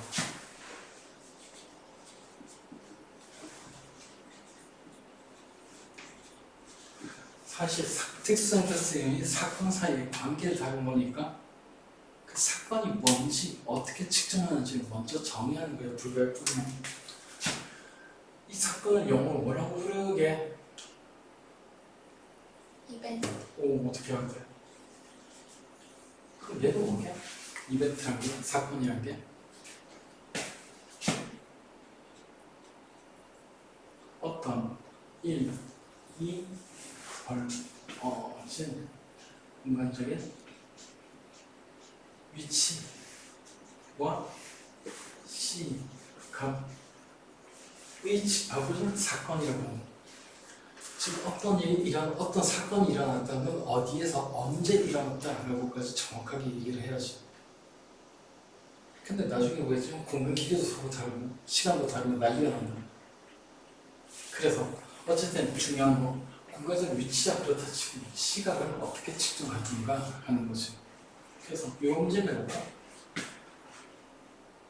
가만히 보고 있었더니 여기에 빨간불이 딱 하고 켜지는 순간 동시에 파란불이 켜진 걸로 보였다. 네가 볼 때. 네? 네가 볼 때 빨간 불빛이 딱 켜진 순간 파란 불빛도 동시에 켜졌다고. 네. 그럼 이 두 사건은 동시에 일어났다고 할 수 있을까? 캠퍼도 돌아가서 동시가 맞던데. 뭐라고요? 빨간 불이 켜진 사건과 파란 불이 켜진 사건은 동시, 즉 같은 시각에 일어난 사건이 맞다고 할 수 있냐고. 있죠. 있겠지, 그치? 빨간 불이 밑에 쓰고 파란 불이 위에 다 동시에 터졌다. 그럼 같은 시각에 일어난 사건일까? 가까운 거리, 교실 안 이 정도에서는 그냥 네 시계가 추정해가지고 동시에 하면 되겠지만 이게 천문적인 거리 가질 수도 있지. 그게 일반적인 경우겠죠. 그런 경우에도 네가 맞춰갈 때 동시였으면 동시였을까라는 건데 그럼 그럴 때 뭐도 고려해야 되게? 당연히 거리도 고려해야 될 거 아니야. 더 좋은 방법도 있다. 자, 관측자가 여기 있어. 일단 방금 봤듯이 자기가 가진 시계가 좀 택도 없다. 동시간 걸 확인할 수가 없다. 거리를 모른다면. 네. 근데 거리를 몰라도 동시인지 아닌지 파악할 수 있는 방법이 사실은 있다. 여기에 시계가 갔던 미리. 그리고 이 시계는 이 시계가 항상 같은 시간을 가리키면 안 되는 모종의 방법으로. 그리고 여기도 갖다 놓고, 여기도 갖다 놓고, 여기도 갖다 놓고, 이제 빨간 별 또는 빨간 불빛이 켜졌다라고 한 사건을 읽을 때 내 시계를 쓰는 게 아니라 이 시계를 쓰면 되죠. 그리고 여기 시계도 같이 읽어. 그러면 빨간이 켠 시각 얼마, 파란이 켠 시각 얼마, 그 다음 이 시계는 같은 시각을 가리키고 있으니까 당연하게 사건의 선관계를 밝힐 수 있겠다, 그죠? 이 시간이 똑같다면 동시에 일어나는 사건이 맞다. 내가 볼 때는 다른 사람이 볼 때는 아니란 뜻이기도 하나. 사건이라는 게 관성마다 다 달라. 자, 그래서 다시 사건을 측정하려면은 경우에 따라서는 같은 점에서 일어나는 사건, 경우에 따라서가 아니라 같은 점에서 일어나는 사건, 즉 관측자하고 거리가 똑같다고 검증된 사건이 아니라면은 동시라고 하면 일단 의심해 봐야 되고 실제로 측정해야 되면 거의 같은 시간을 같이 가야 되는 거예요. 그럼 여기서 문제가 생기겠죠. 여기에는 이 시계들이 같은 시간을 가리킨다는 걸 어떻게 만들 수 있을까? 그래서 나오는 게 시공간 동기화의 문제고, 즉 이건 간단하게 우주 전체에 갖다 놓은 시계를 어떻게 똑같이 맞출 수 있는가라는 건데 일단 두 개만 보자. 이 시계가 작동을 할 거다. 그리고 여기 시계를 갖다 놓을 건데 이 둘 사이의 거리는 R이다. 그리고 이 A 시계가 동작을 해서 움직이기 시작하는 순간 여기에서 광자를 방출해. 그럼 얘가 광속을 쭉 가가지고 여기에 닿는 순간 이 시계도 움직이게 만들어놓으면 이렇게 설계할 수가 있겠지. 어차피 광자가 날아가는 속도는 광속이다. 그 거리가 R이면 걸린 시간은 속력분의 거리, 즉 원래 시계에서 C분의 R만큼 미리 당겨놓으면 얘가 동작해서 시침이 쭉 가다가 얘가 닿을 때쯤에는 정확하게 R분의 C만큼 움직였을 거다. C분의 R만큼 움직였을 거다. 그때 얘가 동작하기 시작하니까 그때부터는 시계가 똑같이 움직이겠지. 그럼 이제 A 시계하고 B 시계는 항상 같은 시간을 가리킨다라고 얘기할 수 있다. 이 공간에서는. 자, 그럼 이제 두 개를 동결시켰으니까 똑같은 방법으로 얘도 움직일 때 관계를 평서가지고 R만큼 떨어지는데 미리 R, C분의 2R만큼 떨어진 시계로 맞춰놓으면 이제 세 개가 똑같이 맞춰지겠죠. 그런 걸 이쪽으로 동기하고 이쪽으로 동기하고 천천히 쫙쫙 깔아놓으면 우주 어디에서 무슨 사건이 일어나든 사건을 측정할 수 있다. 이런 말은 무슨 뜻이냐면 이 책, 그러니까 여기에서 얘기하는 사건이 원래 다 이렇게 측정됐다는 뜻이다. 당연히. 그래서 이렇게 해놓으면 우주 전체에서 일어나는 어떤 사건은 다 측정할 수 있다. 이건 팩트 맞다. 근데 조금 있다 보면 그놈의 시간도 달라지고 거리도 달라지니까 미리 얘기해줄게. 이렇게 시계를 잘 맞춰놨다. 그런데 여기에 이 공간에 대해서 정지한 사람이 얘가 동시가 맞지. 그럼 여기 우주선 타고 지나가는 사람이 봐도 이 시간 같은 시간을 가리킬까? 아니야. 얘는 아니 얘 고정한 시계가 뭔지 타고 있나? 라고 생각할 거야. 길이도 다 다르고. 근데 사실 얘도 마찬가지지. 얘도 사건 측정하면 얘랑 똑같은 짓을 따라야 된다. 근데 이 책 또는 상대성이 다를 때는 원래 사건은 다 그렇게 측정했다 치자.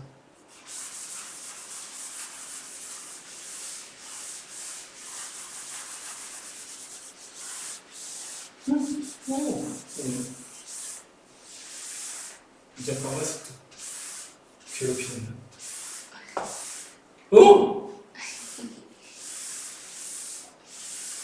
이걸 잔존 규칙을 반드시 찾아내는 건데.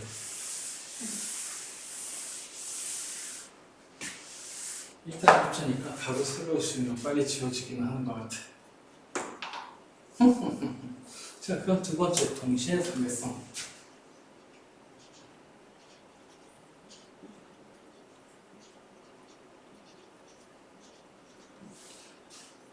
이건 대충 하자.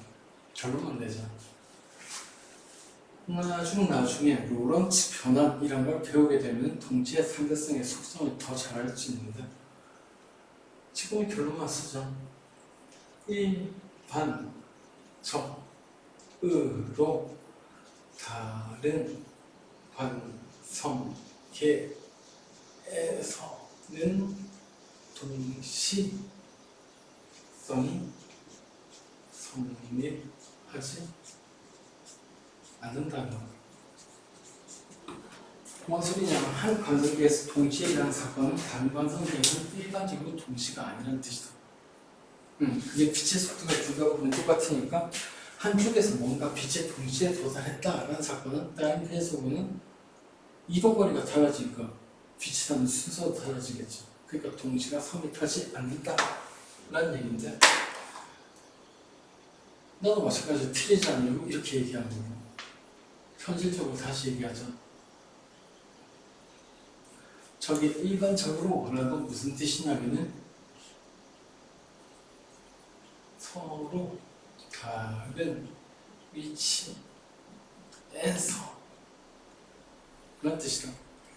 즉 A라는 위치와 B라는 위치에서 동시에 일어났다 라고 하는 것은 A랑 B의 위치가 다른 게에서는 동시가 아니라는 뜻이다. 그럼 이걸 다시 돌려서 얘기하면 이렇게도 얘기할 수 있겠네. 오히려 더 중요한 점이다. 그 얘기는 한 점에서 동시에 일어나는 사건은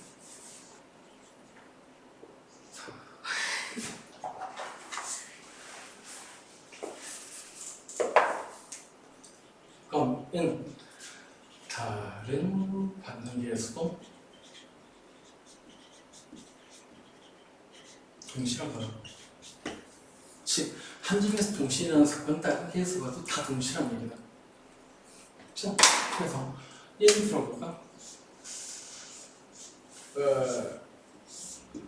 여기에 광원이 있고 여기에 디텍터가 있다. 그리고 여기 관측자 A가 있고 A가 B의 속도로 등속도로 움직인다라고 생각하면 B가 있다. 일단 A가 볼 땐 이 사이 거리가 똑같아 치자. A가 뭘 봤냐면은 광원에서 빛이 동시에 출발해서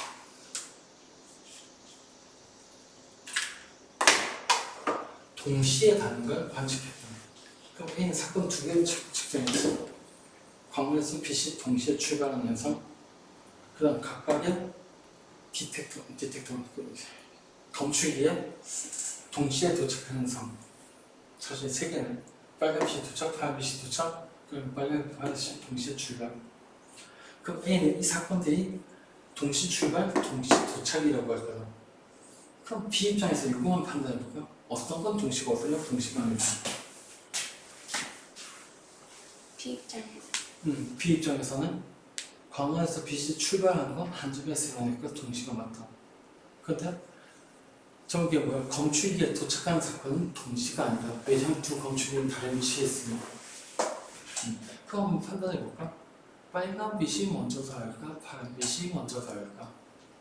빨간 이유는 빛의 속도가 똑같다면 B가 오도 빛은 양쪽으로 똑같이 가겠지? 그런데 빨간 빛 쪽이 검출기 쪽은 광원 쪽으로 다 가고 있고 저 펄이 다는 건 멀어지고 있으니까 당연히 B가 볼 때는 빨간 빛이 먼저 도착, 파란 빛이 나중 도착으로 뭐라고 하지? 으로 관측이 된다. 이거리 제어가 자, 그래서 동시성이라고 하는 거 다시 책에 있을지 모르겠지만 진짜 이렇게 했네. 아닐 수 있다고 정확하게 얘기해줄게. 자, 한 관성계에서 동시에 일어난 사건이 같은 지점에 있으면 다른 관성계도 동시다. 근데 한 관성계에서 동시에 일어난 두 사건이 다른 위치에서 일어나면 그건 동시가 아니다 절대. 그리고 이 정도만 알아도 사실 문제 해석하는 문제가 없을 테니까 밑에 탐구자님 그 얘기할 테니까 패스하자. 그대로 보네. P가 체크될 때 A, B는 동시에 일어난 거야. P가 누군데? E에서 다시 당연히 동시지. Q가 지금 당연히 동시가 아니지. 다른 위치야. 누가 오냐고? 둘 다 맞지. 자, 그래서 패스. 그 다음 과거의 사건의 지점 방금 얘기했던 정말 시간 동기화 얘기다. 이딴 뜻을 하는 건 다 이유가 있다라는 얘기고. 그럼 이제 진짜로 시간 팽창.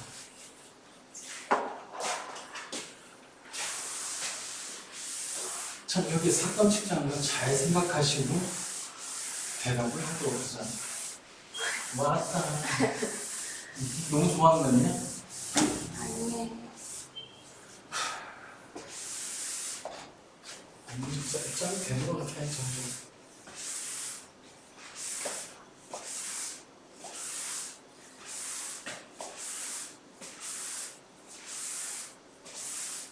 검색 배신 때문에.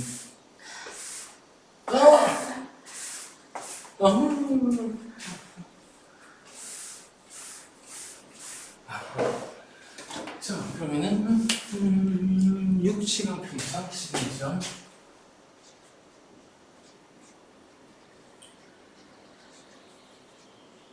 저는 시간 지연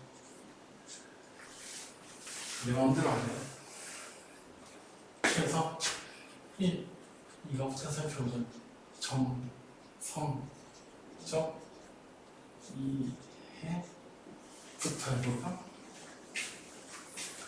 자, 지금 서로 다른 관측계에 대해서 얘기를 해봤는데 먼저 이해해야 될 게 뭐다? 속력 공식이 어떻게 되더라? 당연히 시간분의 거리가 그지? 근데 이놈의 속력이 하필 광속이었다면은 과속 불변에 따라 반성비가 달라도 일정해야 될 거예요. 그럼 저 시간 먼저 이해해보자. 속력의 시간분의 거리 때 그 속력이 일정하다. 총 관측 결과니까. 그럼 서로 다른 관측계에서 만약에 빛이 이동한 경우 즉 S가 다르게 측정이 된다면 유일한 결론은 뭐죠? 속력은 일정한데 S는 다르다. 이동광이 다르다. T가 다르. 그럼 유일한 결론은 시간이 다를 수밖에 없다는 얘기다, 그렇죠? 네. 이게 사실은 시간 faktor의 이유, 시간이 달라지는 이유다. 자, 그럼 좀 더 구체적으로 볼까? 네. 네. 정성적이 뭐예요? 정량적은 양이 정해진다. 또는 숫자로 볼 수 있다. 계산이 가능하다. 그런 뜻이다. 성은 성은 성질만 얘기하겠다. 즉 계산 안 하고 개념만 이해하겠다는 뜻이에요. 예를 들어 중학교에 나온 용해도 정성적으로 설명하면 이렇지 녹는 정도. 왜냐면 용해도 그 많이 녹는다는 뜻이니까. 근데 정량적은 뭘 대표한다? 특정 온도에서 녹을 수 있는 용질의 그램 수라고 정확하게 나오지. 그건 정량적인 정의다. 마찬가지 물리에서 가속도는 속도가 변한다는 게 정생적인 의미지. 정량적은 같은 시간 동안 속도 변화하고 정해진 건 그건 계산용이고. 근데 보기에 있고 말 판단할 때는 정성적인 정의보다 정량적인 정의, 정량적 정의보다 정성적 정의가 훨씬 더 중요하다. 판단할 때는. 그래서 대충 제대로도 둘 다 알고 있어요. 별로 다른 거 없어. 자, 어쨌든 이렇게 우주선이 있다. 근데 여기 혈액형이 A인 사람이 답이다. 얘가 무슨 장난을 칠거냐면은 시간을 재는 거예요. 근데 얘는 어떻게 빛이 움직이게 거냐면 빛이 연지 위로 갔다가 다시 제자리로 돌아올 때까지 걸리는 시간을 측정하거든. 네. 일단 저거부터 저거 왜 왕국을 짓을까?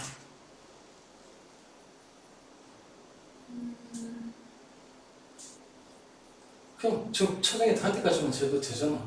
근데 왜 굳이 왕국을 짓을까?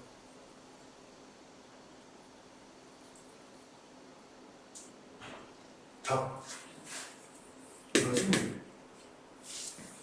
한 점에서 일어난 사건은 어차피 반복적으로 거기가 똑같아, 그지?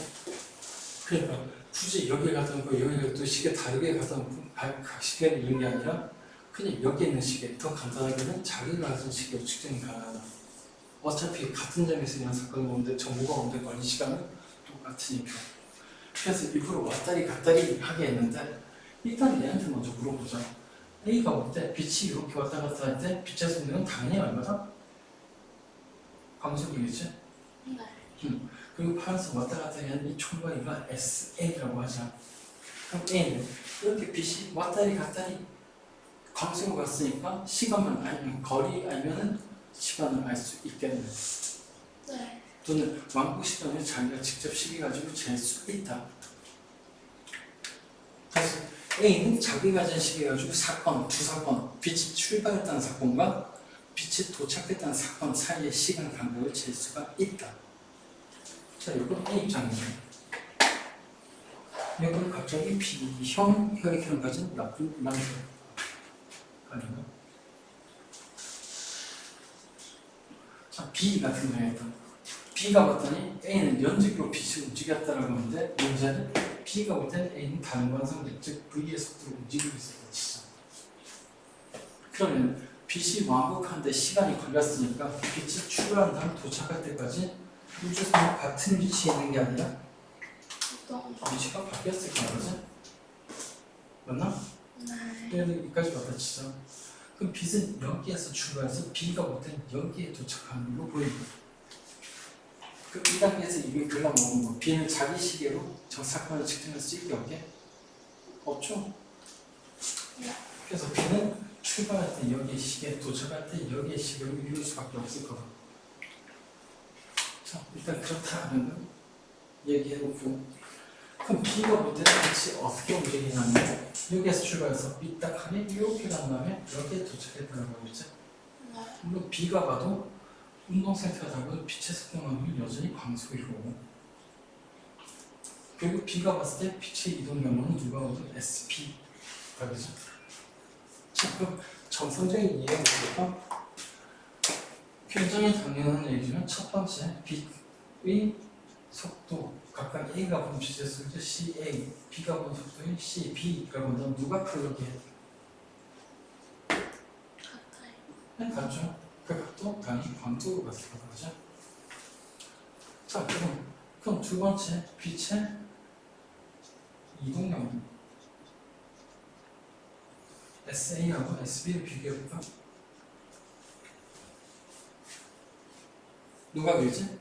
빨간 선이 길어? 파란 선이 길어? 빨간. 네, 때 즉 SB가 크다는 얘기다, 그죠? 네. 그럼 유일한 결론은 이거지. 측정한 시간. 얘기해줘. 누가 길 수밖에 없나? A가 A가 관측한 시간을 TA라고 하고 B가 관측한 시간을 TB라고 한다면 같을 수 없다는 것도 알고 당연히 TA보다 TB가 길어야 나는 속력이 똑같다는 걸 알 수 있지. 즉 둘이 시간이 달라지게 되는 이유는 딱 하나. 빛의 속력이 일정하려면 서로 다른 관측기에서 봤을 때 빛의 이동 경로가 다르면 시간이 변화는 다르다. 이게 시간 팽창의 정상적인 이유다. 그럼 좀 더 나가기 위해 가지고 하나를 더 정리하자. 고유 시간.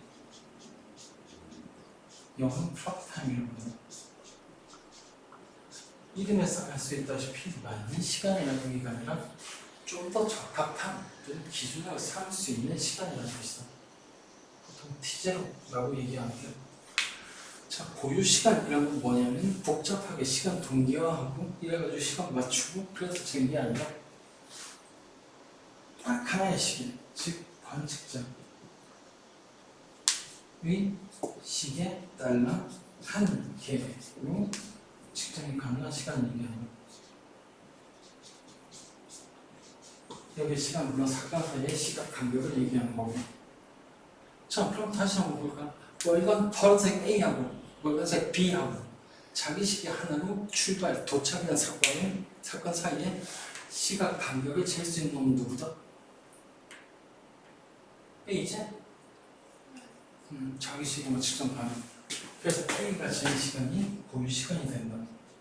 왜냐고? A가 볼 때는 사건이 둘 다 같은 점에서 일어났으니까.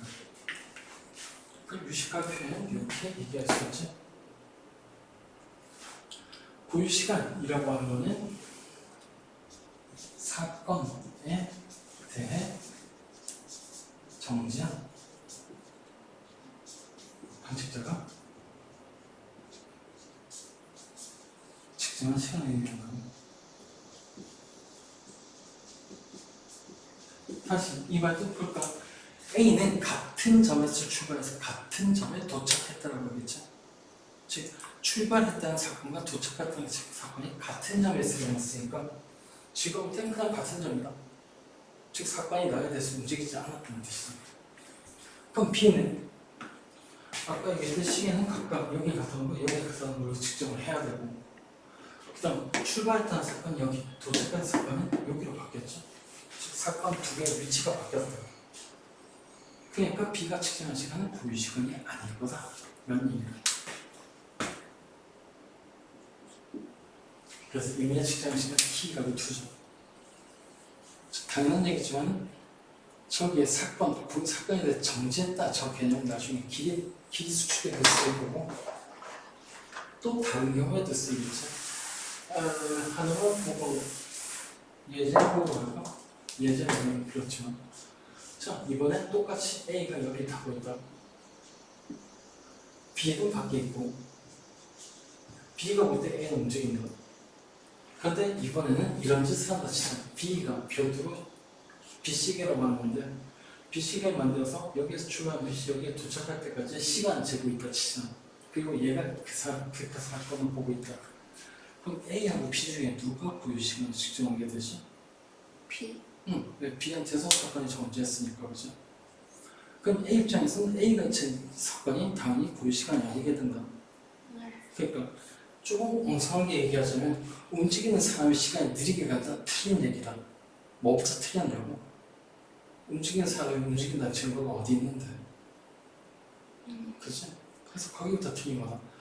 여기 움직인다가 아니라 누가 볼 때 움직인다라고 표현하는 게 정확히 맞아.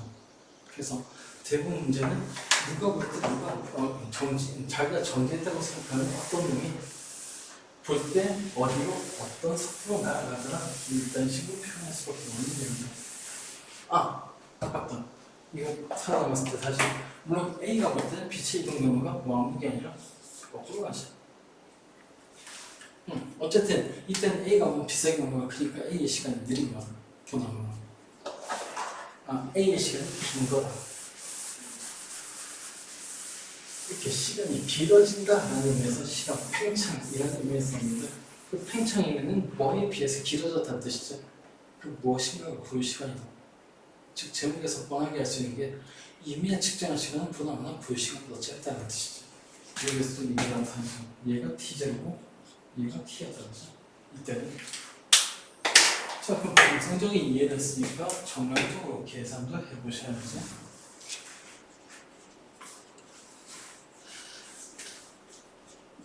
어렵지 않습니다.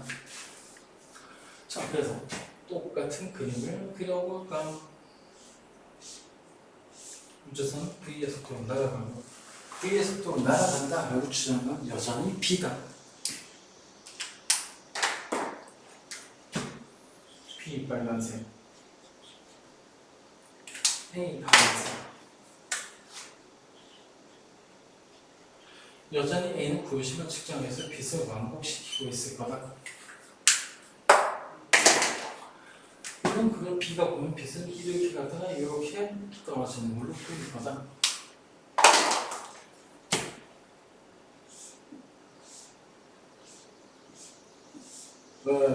우주선이 이상해졌다.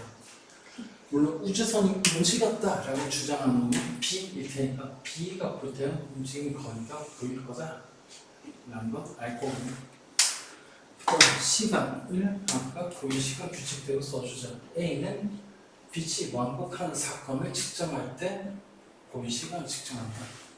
근데 B는 빛이 출발하는 사건과 도착하는 사건이 다른 점에서 일어났으니까 출발, 도착하는 사건은 B는 절대로 고유시간을 잴 수가 없을 거다. 오케이. 자, 그러면은 요거 계산을 위해 가지고 약간 변형시키자. 빛이 돌아온 게 아니라 그대로 접어 올리면 쭉 직진했다고 볼 수 있겠지. 그럼 A가 올 때 저 파란선 길이 아까 SA에 해당하는 거야. 빛의 속력은 광속. 그 광속을 얼마 움직였다고 대답할까? 당연히 광속으로 자기 시간도 움직였다고 하겠죠. 그럼 빛이 이동한 경우는 얘는 자리 올리자. 그럼 빛이 이렇게 내려온 걸로 볼 건데 마찬가지 B가 또 빛의 속력은 광속. 그 광속을 얼마 동안 움직였대? T 동안 움직였겠지. 그래서 저 빛변기는 당연히 CT가 될 거다. 표시하시면 되겠다. 얘는 CT, 얘는 CT죠. 그 밑에 검은선이 뭐로 표현될까? 저게 보이는 건 B밖에 없지. 속력 얼마? 이거 얼마 동안 움직인다? 그럼 얘는 제자리에 들어갔으니까 당연히 각도는 수직일 거고 누구나 좋아하는 피타고라스 원했으면 이 셋의 관계를 알 거다. 지금 목적은 T하고 T자리의 관계를 알아야 되는 거다. 써볼까? 그럼 B변 제곱은 B변대로 보면 B제곱이나 먼저 곱하기 1 곱하기 1 이렇게 될 거고 그럼 T하고 T자리의 관계를 알고 싶으니까 이항시켜버리자.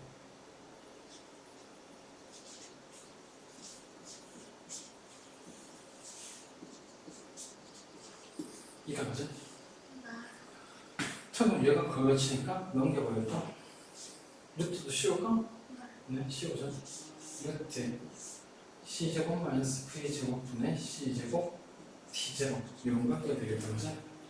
못생겼으니까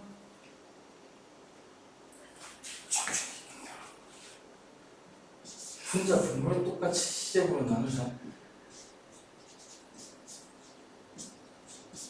라고 쓸 수 있겠죠? 네, 이게 로런스라고 있었던 기능이다. 아까 얘기했던 그 역사에 의해서 여전히 로런스는 반말이 없습니다. 아니 그 전에 다른 것도 문제보자. 이 C나 V는 특별하게 베타라고 쓸 때가 있거든. 고등학교 때는 안 쓰긴 하는데 자주 처음은 자주 보자고. 그래서 혹시 저 표현이 어딘가에 찾다가 이런 식으로 나오면 놀라지 말라고. 그래서 루트 1 마이너스 베타 제곱분의 1 T제곱으로 해도 놀라지 마시고 얘가 감마 T제곱으로 해도 놀라지 말라는 얘기다. 자, 그래서 저게 로렌츠인데가 똑같이 나왔다라고 하는 거 아까 로렌츠하고 다른 점을 한번 살펴볼까? 로렌츠는 결과를 맞추기 위해서 무리하게 시간, 공간이 짧아진다고 해요. 시간을 얘기 안 했다. 그런데 아인슈타인의 저 로렌츠 인자 똑같이 나오는 놈은 좀 다르죠? 뭐가 다르냐고? 그 실험 결과대로 속도 차이가 없다면이라는 게 유일한 가정이었다. 그럼 동일한 이상을 똑같이 설명한 두 이론이 있는데 억지 가정이 들어간 게 믿음직할까? 그딴 거 없는 게 믿음직할까? 없는 거. 그래서 당연히 똑같은 게 유도가 된다면 일반 상대성이 특수 상대성이 좀 더 우위인 것 같다. 물론 다른 걸 검증해가지고 한쪽은 전혀 설명이 안 된다라고 떨어뜨리는 게 제일 베스트긴 한데 방금 얘기는 뭐냐면 어떤 이론을 처음 찾았을 때 흔하게 적용되는 옥함의 면도날이라는 거 가정의 저울수록 참에 가깝다라는 거. 자, 그래서 일단 식으로 나왔다 하는 걸 알아냈고 그 다음 간단하게 베타 우주에서 제일 빠른 속도는 광속이거든. 아직 증명 안 했으니까 그럼 얘는 1보다 작다. 제곱도 1보다 작겠지. 1에서 1보다 작은 것 빼도 1보다 작겠지. 역수 취향 1보다 크겠네. 6대 7의 거점 1보다 크겠지. 따라서 이놈의 값만은 적어도 1보다 크다는 걸 알 수 있다. 언제인지는 곧 계산하게 되고 그러니까 당연히 t는 보다는 t제보다 크겠지. 그래서 이걸 뭐라고 부르냐면 시간 팽창이라고 부른다. 그래서 시간 팽창 먼저 정의하자. 왜 이걸 시간 팽창이라고 하냐면은 이미 측정한 시간 여기에서 기울어놓은 건 t 는이 아니라 어디지? 이미 측정한 시간은 결국 고유 시간이라고 정한 t제곱보다는 크기 때문에 시간 팽창이라고 한다. 표현이 틀리면 알고 있다. 그거나 같다라고 해야 되는데 귀찮아서. 그러면 네. B가 만약에 B에서 1초 지났으면 A에서는 더 적게 지나. 그렇게 되죠. 그러니까 너한테 1초인데 얘는 1초 안 지났으니까 얘가 볼 땐 시간이 느리게 가는 거지. 그래서 이걸 다시 시간 지연이라고도 하는 거죠. 그래서 흔히 빠르게 움직이는 물체의 시간 느리게 한다. 빠르게 움직이는 우리 B가 A를 볼 때 A가 빨리 움직이죠. 그럼 A의 시간이 느리게 간다는 얘기입니다. 자, 그래서 둘이 당연히 같은 얘기를 하는 거고 그리고 보통은 그렇게 얘기할 때 6초, 8초, 10초로 얘기하시지. 자, 그래서 이건 진짜 조금 보자. 간만에 얘기하는 거고 간만에 다시 써줄까? 마스 C분의 V의 전체 제곱분의 1이라고. 유도하면 자연스럽게 나오는데 그럴 시간이 없으니까 웬만하면 이건 외우고 다니거든. 라물은 다시 얘기했어. 로렌츠를 처음 봤는데 못 알아봤다는 건 심각하다는 얘기야. 상대성 처음 할 때 내보냈던 모양이네.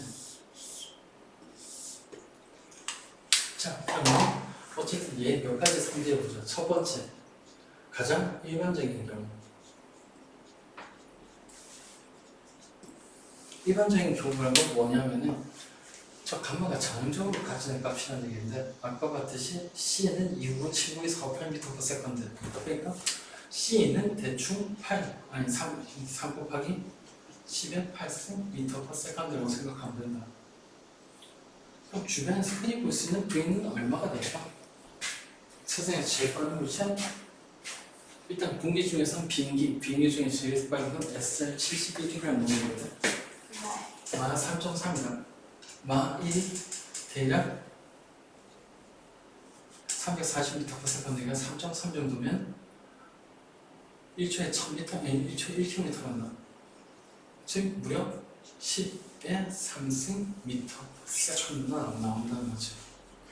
근데 우리가 계산한 얘를 예로 나눈 다음 제곱까지 할 거다, 그치? 얼마쯤 나올까? 뭐라고요? 얘를 예로 나눈 다음 제곱해서 여기에 집어넣을 거라고. 그럼 요 값이 얼마가 나올까 하는 거다. C분의 V 제곱이 3 곱하기 10의 5승분의 1? 네. 아니 9 곱하기 하여튼 그 정도가 나오겠다, 그치? 10에 10 5배 차이니까 13. 대충 10승 정도 되겠다, 그지?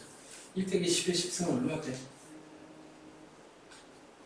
10에 10. 5천 날리면 대충 1 되겠다, 그죠? 지금 언제냐면은 제일 일반적인 경우 사실 요거란 얘기야.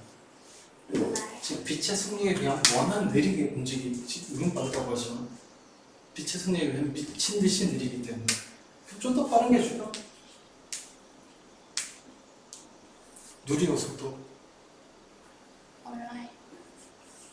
탈출 속도가 더 조금 느려. 탈출이요. 탈출 속도. 초속 8.9km/s까지 갔다. 1초에 8.9km, 양보해서 10km라고 하자. 그럼 물론 10의 4승이네. 또 얘를 이어나서 지금 하면 또 답이 없어, 그지? 10의 마이너스 8승분의 2야, 그지? 네. 지금 인간한테 제일 빠른 로켓 속도도 이 정도밖에 안 나온다는 얘기다. 사실 이거보다 좀 더 빠른 게 있다. 물론 3배 빠른 거. 지금 공전 30km/s니까 무려 3 곱하기 10의 5승 m/s까지 갔지. 이제 이랑 비교가 되네. 근데 그래도 지금 보면 10의 6승급이지. 그래서 다시 우리 주변에서 볼 수 있는 속도는 어차피 빛의 속도에 비하면 속도는 0이야. 그래서 이게 제일 일반적인 경우야. 그래서 사람들이 항상 이것만 보고 있었고 이게 진인지 알았던 거지. 그럼 V 빵 넣으면은 C분의 빵은 빵, 1분의 1은 빵, 1분의 1은 1 묻듯이 왔자 1, 그 얘기 가면은 1이라는 거죠. 그 얘기는 T는 T0랑 똑같다는 뜻이 된다. 네. 즉 사람들이 지금까지 유종이 발전할 때한 1만에서 2만 년 동안 누구한테나 시간은 공평하다라고 착각을 했던 이유 딱 하나, 네 속도가 빵이라서. 시간 공평하지 않다. 빠르게 움직이면 시간 느리게 간다. 내가 볼 때 딴 놈들이. 그래서 오래 살고 싶으면 열심히 뛰어. 계속 뛰어. 오래 살까요? 그게 운동하는 이유가?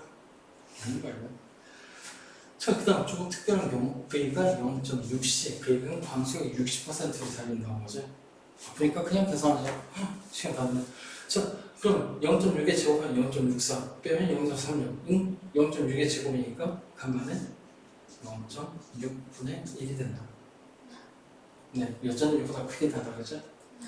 근데 더 이상 계산 안 하고. 세 번째, V가 0.80면 후딱 계산할 수 있겠나? 가만 알지? 나온다. 그래서 이거 두 개는 세트. 아까 전에 60, 80, 6m 쭉쭉 8초라고 한 게 이거 때문인데 간단히 뭔 소리냐 하면은 나한테 10초가 지날 때 내가 움직이는 속도가 광속의 80%는 6초밖에 안 지나는 뜻이다. 그러니까 나한테 10초가 지날 때 6초가 지났으니까 시간이 느리게 간다 또는 시간 제한이 일어났다라고 하는 거다. 즉 마지막 극단적인 경우 이런 수 없이는 물체가 광속으로 움직인다 치자. 그럼 1 빼기 1은 0, 0분의 1은 무한대다, 그지? 즉, 가면은 무한대가 된다. 빼기는 T는 T0에 비해서 무한대가 된다는 뜻이죠. 맞나? 네. 그럼 T제가 1초가 지나기 위해서는, 아니, T0가 1초 지나기 위해서는 나는 얼마나 기다려야 될까? 내 시간은 얼마가 돼야 되지? 무한대. 지금 나한테 무한대 시간이 1초도 안 지난다는 뜻이다. 그 얘기는 내가 볼 때 물체가 광속으로 움직이는 보인다면 걔는 시간이 안 지난다는 뜻이다. 시간이 멈춰걸로 보인다는 뜻이죠. 그럼 거꾸로 얘기도 마찬가지죠. 광속으로 움직이는 물체가 볼 때는 주변에 시간이 안 흐른다. 네. 근데 그런 물체가 있었나? 광속으로 움직이는 물체가? 있잖아, 빛. 자, 그래서 빛한테 한번 재밌는 걸 물어볼 수 있다. 빅뱅 순간 빛이 38만 년이 지난 다음에 빛이 퍼져나왔다는 걸 얘기했다, 그죠? 걔한테 물은 우주의 나이는 여전히 38만 년이다.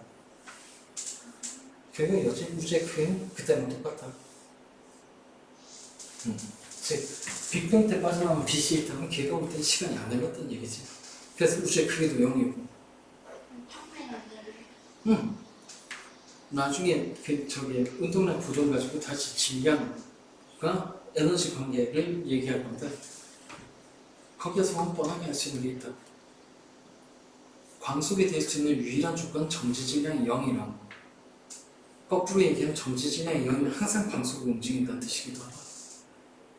느리게 될 수 없다. 빛을. 네, 그래서 시간 필요 길이 수축 이 같은 일인데 집에 갈 때까지 시간 많지? 네? 갈 때까지 심심할 거 아니야? 아니. 가면서 생각해봐. 길을 잰다는 게 무슨 뜻일까? 조금만 얘기하자. 자, 여기 공이 있어. 얘 길이를 재려면 당연히 자를 갖다 대면 되겠지. 그래서 여기 있고 여기 있고 이 차이를 알면 이 길이를 알 수 있다. 그죠? 정리했을 땐 쉽지. 공이 움직이면 어떻게 해야 될까? 여기를 재고 쭉 자를 여기를 재고 여기서 여기까지 거리가 공의 길이라고 하면 되겠다. 그죠? 네? 아니. 지금 이거는 움직이는 물체의 길이는 어떻게 재야 될까? 똑같이 움직. 결국 정시잖아. 다른 화생에 움직이는 걸 보이는 물체의 길이를 잴 거다. 쉽잖아. 양쪽을 동시에 재면 되지. 즉 움직인다라고 하더니 이것이랑 이렇게 동시에 측정하면 당연히 길이를 잴 수 있다. 여기서 뭔가 모습이 느껴지네. 양쪽 위치를 동시에 측정한다. 모습이 느껴지냐? 뭔가 무서운 게? 서로 다른 관계에서 양쪽은 서로 다른 위치는 동시성이 성립한다 안 한다? 안 하죠. 즉 길이가 관성계마다 다르게 측정되는 이유는 딱 하나. 동시가 관성계마다 다르기 때문에. 그러니까 결국 길이 측정에도 시간이 영향을 준다는 얘기지. 그 시간도 빛이 영향을 주고 영향 주어도 똑같다는 거지만. 즉, 이 정도까지 얘기하면 아인슈타인이 얼마나 나쁜 놈인지 알 수 있을 거야. 고작 방속도 1.1 지키겠다고 시간도 깨버리고 공간도 깨버려요. 그리고 조금만 지나면 질량도 깨버려. 아무나 다 깨나. 나쁜 놈이야. 그 전에 우리가 뉴턴 역학이 400년 발달했는데 그 400년의 물리학 역사를 몇 년 만에 다 깨버렸다. 딱 2개 빼고. 그 중에 하나가 광속도 불변, 그리고 나머지 하나는 운동량 보존이다. 즉, 그 나머지는 아인슈타인만이도 양심의 가치를 느꼈던 게 운동량이라는 거야. 운동량이 중요하다고 얘기하려고. 조금만 더 지우고 있으니까. 미안해, 침싸. 괜찮아. 그렇게 운동량을 지키려고 하다 보니까 깨진 게 뭐냐면 질량이 깨졌고. 그렇게 질량이 깨지는 바람에 나온 게 오펜하이머라는 영화기도 하고 먼저 부탄 얘기거든요. 봤어요? 당연히 맞지. 내용이 뭔지 뻔한데. 그 이미테이션 게임 부분 대충 무슨 얘기할지 감이 잡혀서 이미테이션 게임을 봤어. 인터스텔라는 당연히 봤지. 근데 그냥 터스텔라를 일반상에서만 하면서 봐야지 재밌어. 진짜로. 네.